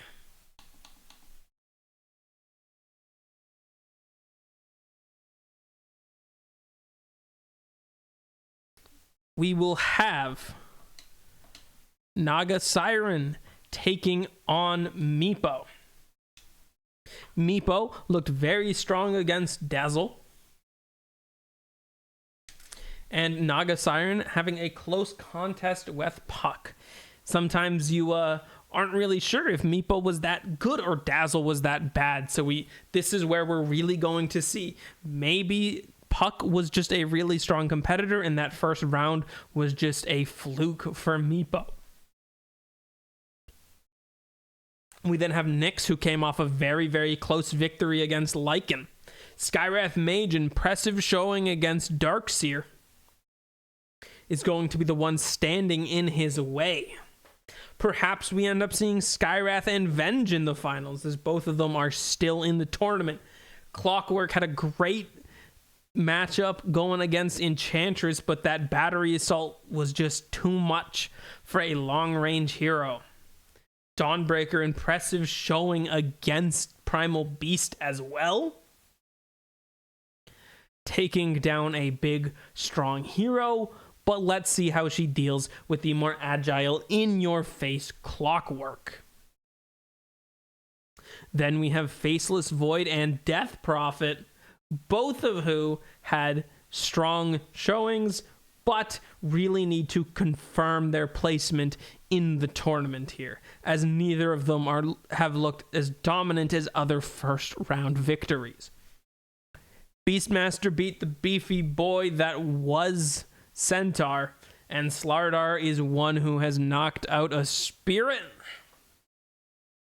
So let's see how these two strength heroes go at it against each other. Now, for the least important and most hated match of the entire tournament, we are going to have that bastard Terrorblade, who essentially got a cheeky ring out that he did not deserve in round 1, causing Ember to tilt in round 2 for a 2-0 against Ember's Spirit. Razor and Pugna had the most boring, absolute most boring match of the tournament. Neither of them should have won. No matter who wins, whether it's the cheater Terrorblade or the boring Razor, we both lose. But coming from that, we will have the Tinker come back against the very dominant Doom, who just barely managed to beat Mirana. That home field advantage fighting in the Seven Hells really helped Doom secure the victory. Before the final match of the round, Kunkka will take on the Zesty Gyrocopter.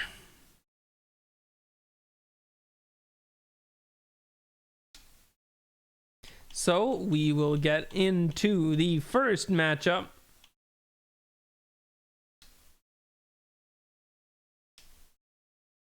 Siren and Meepo. Where is Meepo here? There's Meepo.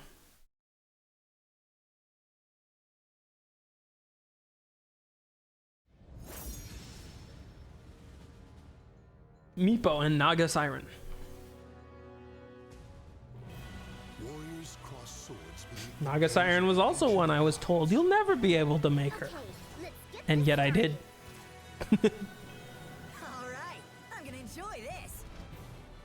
Meepo also rocking the sword and shield combination, as Siren is rocking her own sword. No mirror images. Meepo's going some crazy damage on these punish reversals. Sidestepping Siren, just making a joke out of this. He is just making a joke out of this. Siren showing that she does deserve to be here, as Meepo puts Siren on death's door, who's trying to make a comeback, but it's not enough. Maybe Meepo's that good. victory goes to the last one standing. Meepo might just be that good. Siren trying to close the gaps, easily sidestepped by Meepo once again as the clash comes out. Siren does win this, doing a little damage to Meepo. You definitely want to be doing more damage off a clash like that, as she just gets perfectly sidestepped by Meepo again. He's not letting her get any of these hits off. Sidestep into punish is Meepo's game. I'd be shocked if Siren can somehow come back this round. Sidestep into punish. He's looking for the insult ring out. He will take the opening though. Meepo dominating Siren. I'd even have to say, I don't think Meepo even got dirt between his toes in that one.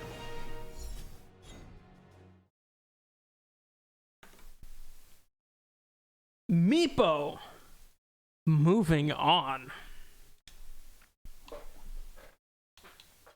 Now, next matchup is going to be a lot trickier for Meepo. No matter who wins, they have the one thing a Meepo fears more than anything, and that's single target burst damage. Now, Skywrath is a bit less of a Meepo counter if you huddle all your Meepos together, but if he manages to catch one of them out and they all die, that's pretty scary.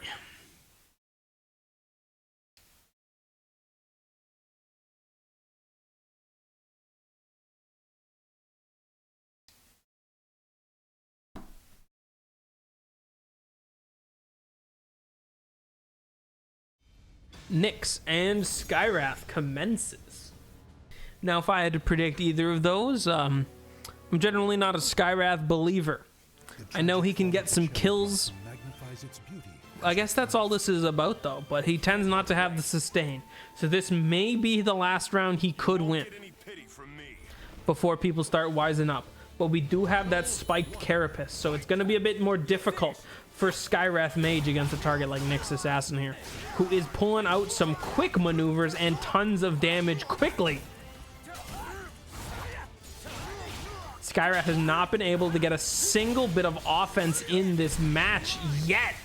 Clash coming out. This is Skyrath's chance for a comeback, but the flurry of damage from Nyx.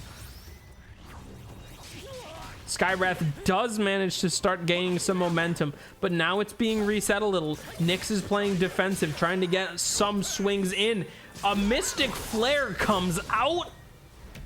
I don't think this is enough to take out Nyx Assassin, though, who's only down to his last thirds, only needing those 2 more hits to take down Skyrath.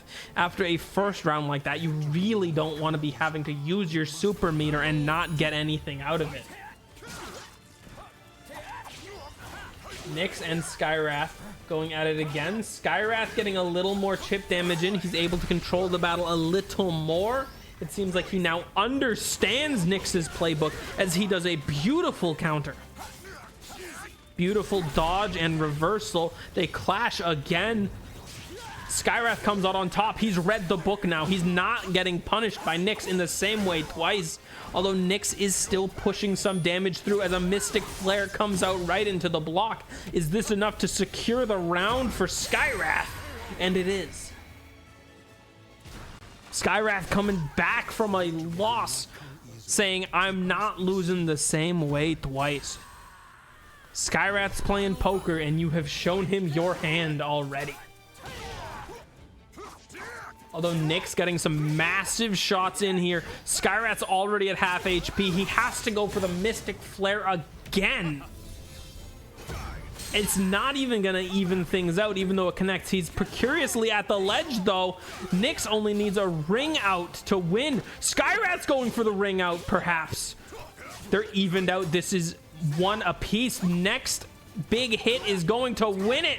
Skyrath Mage takes the L as he gets burrow struck Victory and bask by Nyx. I know that's the Sand King move,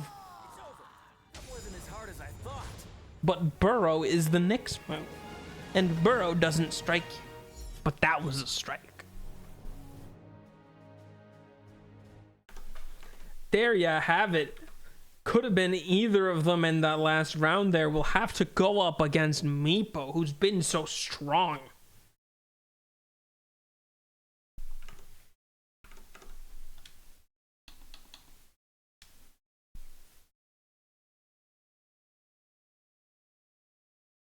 We go into our next round here where Clockwork takes on Dawnbreaker.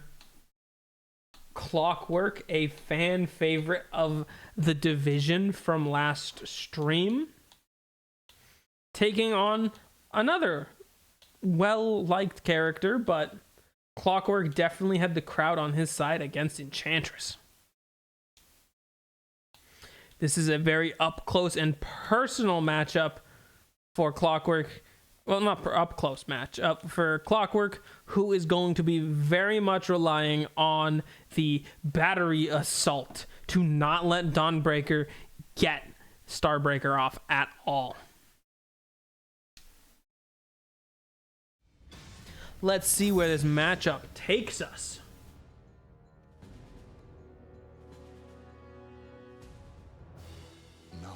In the middle of the forest. I don't know if we've even had this map today. I feel like this is the first time. Ready to fight? Clockwork with the nunchucks and Dawnbreaker with a big scythe.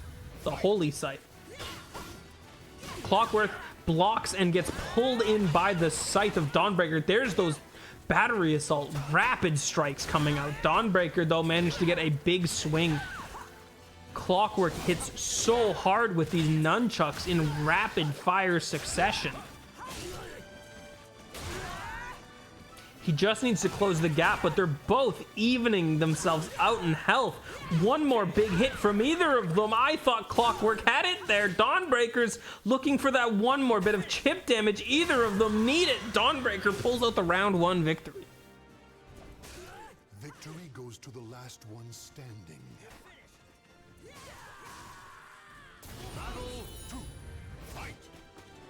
Clockwork closing the gap there, doing a weird foot thing again. Dawnbreaker pushing damage through Clockwork. Looking very, very strong, comboing Clockwork into Death's area here. One more big swing from Dawnbreaker could do it. Clockwork needs to push as much damage as he can this round in order to push through Dawnbreaker. He can't make a mistake at all, or else Dawnbreaker will punish with a round game-closing swing just like that. Starbreaker taking down Clockwork, giving Dawnbreaker the win.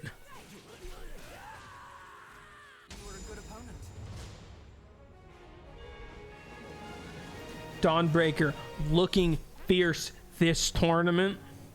We knew that round 1 against Primal Beast was a big deal, but that second win against Clockwork is showing her strength.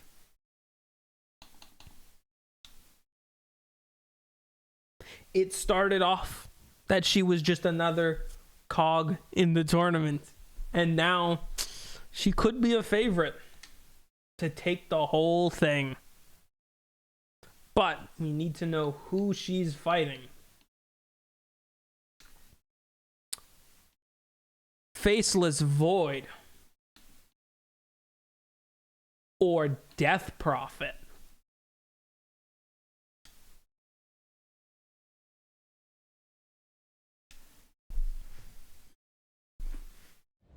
I'd be putting my money on Death Prophet here. Faceless Void just kind of seems like a stinky hero right now. Although he did manage to take out Arc Warden, but it was a nerfed Arc Warden who doesn't have a double. Don't underestimate me. Do not underestimate Death Prophet. They are playing defensively here. Faceless Void off to the early strikes, going behind Death Prophet with Time Walk to punish with some bashes. Death Prophet is looking to Crypt Swarm through the Faceless Void defenses, but it's not working. These overhead shield smashes going out to Faceless Void are going out from Faceless Void are working wonders for him, breaking through the defense of Death Prophet. Although every time Death Prophet gets an opening, she's using it. Great round 1 from Faceless Void. Stand, fight, Picking up a victory.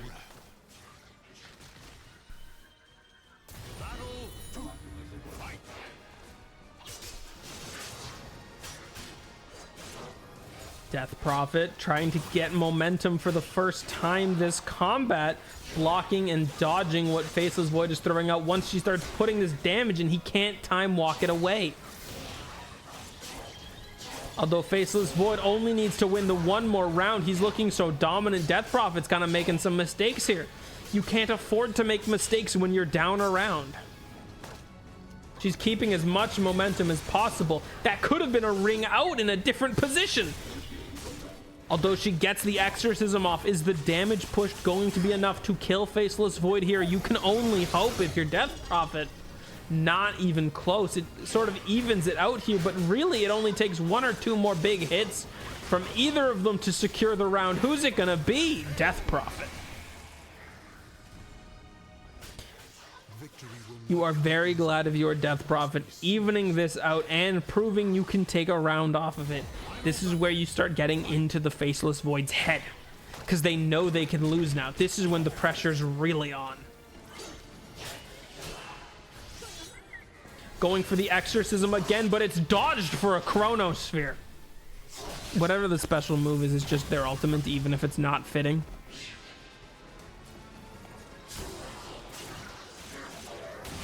Although damage is evened up despite the Chronosphere hitting. Time dilation, sending the shield forward. bit of a damage boost by Faceless Void. They're playing against the edge. Death Prophet is almost dead, and 1 or 2 more big hits from Void, and it's over. Death Prophet with the big punish. Void is getting so low. Anyone can win here. Death Prophet barely manages to secure the win in both of those rounds.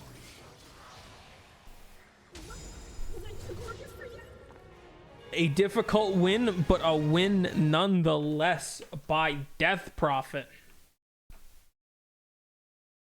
Moving on to face her biggest challenge yet in the next round against Dawnbreaker.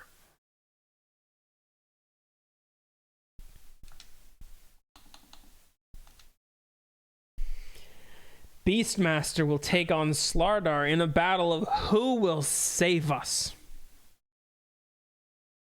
Because no matter who wins this, they have to fight someone we want to lose. So, whoever fights here, whoever wins here, will hopefully be our savior. I'll be creeping while you're sleeping. Absolutely. Beastmaster, though, could come here, though. Beastmaster could come here. I don't think Dawnbreaker's gonna beat Death Prophet. Or don't think BM line. That is a Beast. I thought that was a Death Prophet line, my bad. Oh, because he's using creeps. That makes sense. I thought it was like a Knight Death Prophet thing. Beastmaster. Definitely a strong competitor. Where the hell's the fish? You know what? Slardar is the only Slytherin left. This could be a bad day for Fish if all of them get knocked out in the second round. But Beastmaster has the opportunity to knock Siltbreaker down a peg. They didn't even get a conference name. Is Sven in? Sven is out, I believe. I don't remember who beat him, but I think he's out. Slardar and Beastmaster about evenly paced here. No one's getting too big of an impact until that Slytherin crush comes out. Beastmaster throwing his wild axes around. He's half Slytherin. He's only half. Clash coming out again, even footing by both of them. Slardar gets the greater bash in, and here comes the corrosive haze. Is this going to be enough damage to knock Beastmaster out for the round? Not just yet. They're evening out their damage. If this is over for Slardar, it's a disaster. He gets a ring out over the barricade. Close, but good enough for Slardar. It wasn't enough damage to end Beastmaster, but it was enough to knock him over the barricade. Beastmaster trying to push this wild axes damage onto Slardar, using a little range to his advantage. Once you get into this close quarter combat, Slardar does have those greater bashes.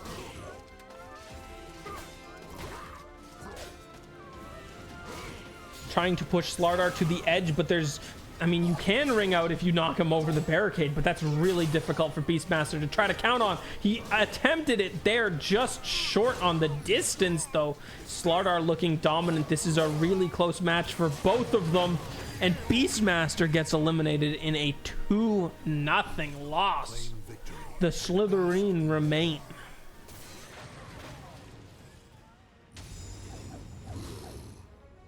As Slardar moves on. Another hero who they said, you'd never make it. Yeah, Sven lost to Kunkka. Sven's out already. Now, Slardar, Slytherin's only hope. Shout out to Tuna Casserole. Hell yeah. Our only hope against the only two competitors of the tournament who I'm actually upset won their matches. To be fair, between Razor and Pugna, neither of them should have won the match because neither of them did anything. They just stood there trying to block each other without throwing shit. The whoever wins, we lose matchup of the tournament. Terrorblade, the cheater, and Razor, just the boring one. Warriors cross swords beneath the gaze of the ancient gods. Who will get dumpstered by a real competitor? They didn't stand there sucking each other. You know what? That did it. We may just not have our particles on high enough to have seen that. Although both of them are starting to show some edge of competition here. Terrorblade throwing out as many punches as he can. Standing there just letting Razor get in though. Big whips coming out from Razor though. Some big flips coming out from Terrorblade. Constantly stabbing Razor in the back. Razor and Terrorblade are both low. This is anyone's game at this point. A bunch of damage comes out. Terrorblade barely manages to skirt out this victory. Fight to your last breath.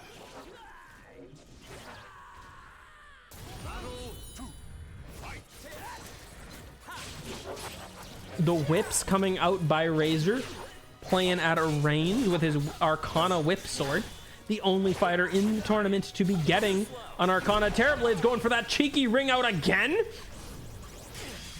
Even off the clash, he's doing it twice in a row. Razor prepared himself ready for that knockout, for that ring out play. Terrorblade ain't cheating a victory here.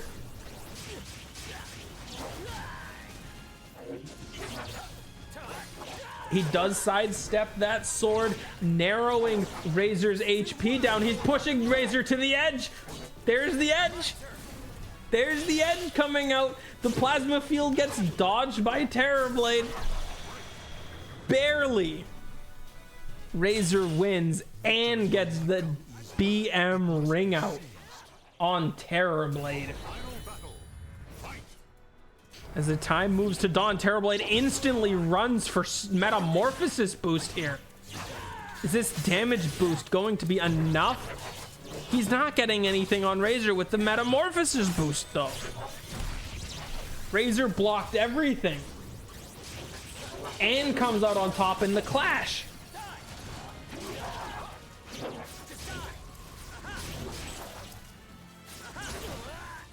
Razor and Terrorblade going for it once again. Terrorblade not being in control, moving to the edge, hoping to get a cheeky ring out against Razor as his only hope. Razor, though, punishing Terrorblade. No, Terrorblade, you don't cheat twice in a row and get away with it. Now, a ring out is not inherently cheating, but when you are down 75% of your HP and they're still at 2/3, the ring out is not a honorable way to win. Oh, that was wrong. Razor wins. And will go up against Razor. Or sorry, Razor will go up against Slardar in the next round. I am losing it. As we move on to our final two brackets here of round 2 of the tournament. Tinker will take on Doom.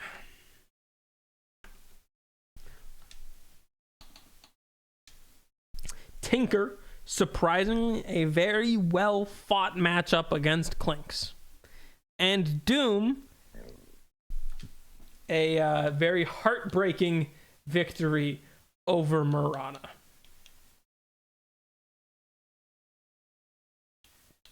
And they said, how can you possibly make Tinker in this game? And I said, trust the process.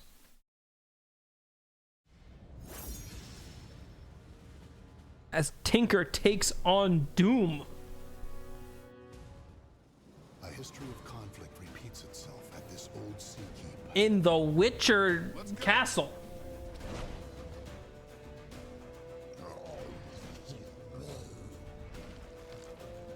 Battle 1. Fight. Now, Doom plays very hard and big with the damage. High damage and high range. Here's the damage boost coming out again, and he's barely getting these hits in. Tinker, though, is pushing damage against Doom. Doom got out damaged by Tinker. Those lasers, those pure damage must be piercing that armor. Be seized.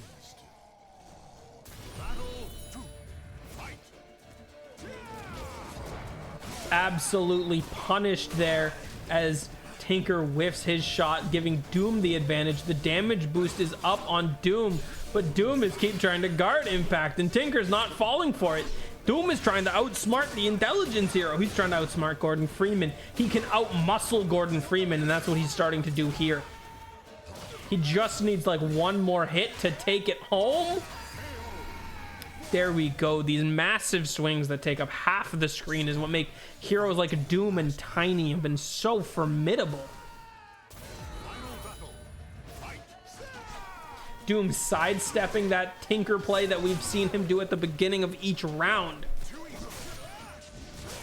There's the big swings as the temple moves into daytime. Doom's at half HP, standing around looking for Doom. Doom, no Doom. He does have Scorched Earth to juice his damage up a little bit. Tinker's got 2 super meters here. Can he pull off March of the Machines, or is Doom gonna keep pushing damage? Doom is stuck in the corner getting all the damage. Tinker's Dr. Kleiner, not Gordon. Claim victory and I never played Half-Life. I'm sorry. I'm a poser. I knew he was a Half-Life character. I'm a poser. And Tinker wins. Moving forward, it would be a bit disappointing if Tinker becomes like the greatest Dota 2 hero of all time because of this. Would be disappointing. But that's what we got to work with, regardless of who wins. And speaking of regardless of who wins,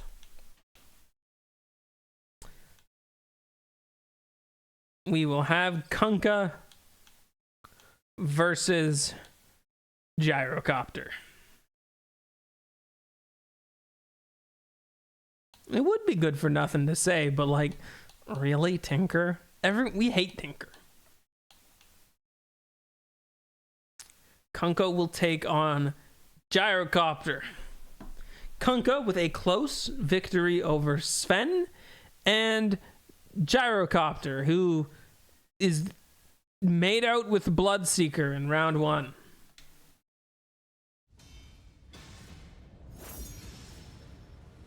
Gyrocopter takes on Kunkka.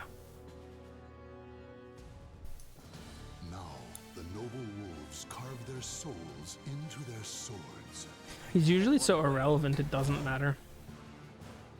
Kunkka wielding the gun sword and Gyrocopter wielding the pilot's wheel. Big overhead strike from Gyrocopter coming out, but the sword strikes from Kunkka. He needs a good Tidebringer here, although Gyrocopter got a couple blocks in there. Rocket Barrage needs to come out to push the damage through on Kunkka. Good blocks. Side Gunner strikes doing the damage. Rocket Barrage. Gyro's pushing damage.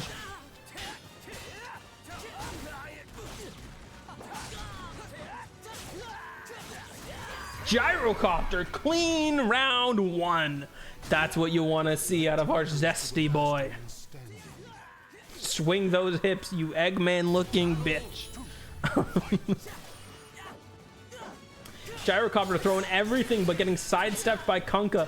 Last time we were expecting a Tidebringer build out of Kunkka before he showed up as the Spellcaster Kunkka. Now we are still unsure after round 1 what build Kunkka is particularly doing here, but that big Torrent Storm misses into a call down from Gyro, who's pulling out all the stops, continuing to maintain advantage. Kunkka is getting destroyed here. He does have 2 ghost ships in here, starting to even out the HP pool. It is getting close. Momentum favoring Gyrocopter at the moment. Just push that last little bit of damage. He's going for the kiss of death. Punished by Kunkka after Gyro was like blowing kisses. What was he doing here? Fight to your last breath. He was blowing a kiss at Kunkka, and it cost him dearly. Big Tidebringer swing by Gyrocopter there. By Kunkka there to Gyro. The clash is coming out. Who comes out on top here? Gyrocopter with a rapid fast rocket barrage. Kunkka's dropped to half HP. Whoever loses here is gone from the tournament. Only one can move on. Both of them want it. Gyrocopter gets hit with the ghost ship. Teleports behind you, nothing personal. The HP is evened out, but Kunkka has the momentum. Gyro isn't blocking, but Gyro's pushing damage. Kunkka's 1 attack left. Call down misses. It's one big swing from either of them. Kunkka pushes through, but Gyro just manages to get that side gunner shot at the end and move on.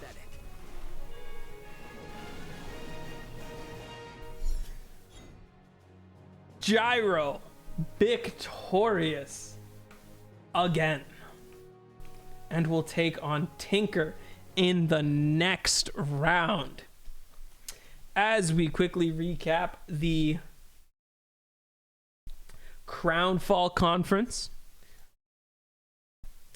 Meepo took down Naga Siren. Nyx took down Skyrath in what was a very close series. Dawnbreaker took down Clockwork, proving that she is here to stay in the tournament. Death Prophet barely managed to squeak 2 rounds out of Faceless Void. Slardar had a dominant showing against Beastmaster. Razor actually came to play today and did not allow Terrorblade to cheat out another round. Tinker managed to dethrone Doom, and then Gyrocopter, despite getting a little too zesty, still pulled out the win on Kunkka. As we hold on, I'm gonna just do it this differently. I will show the full updated bracket.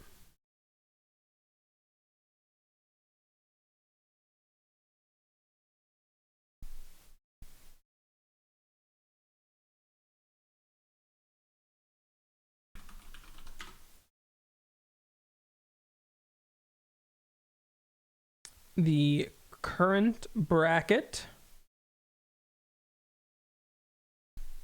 stands as so. Overall, in this 100 seeded tournament,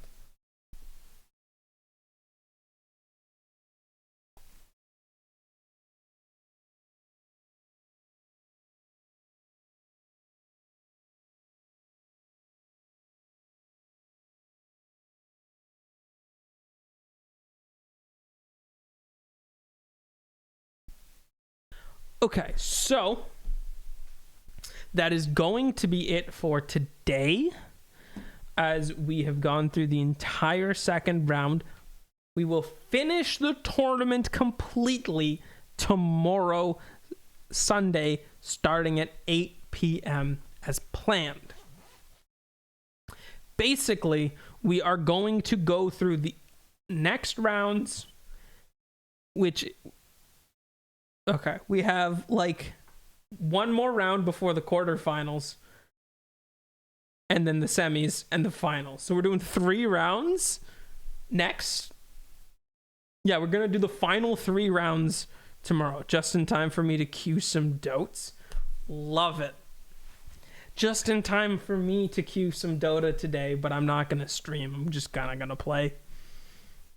I've had a long day, so we'll see how it goes. I will put the VOD up on my Twitch and YouTube from this, and when Dota Caliber is done once and for all, we are going to have a big edited lovely video that should be an hour, 2 hours long. However, it's going to be one of the biggest videos on my channel.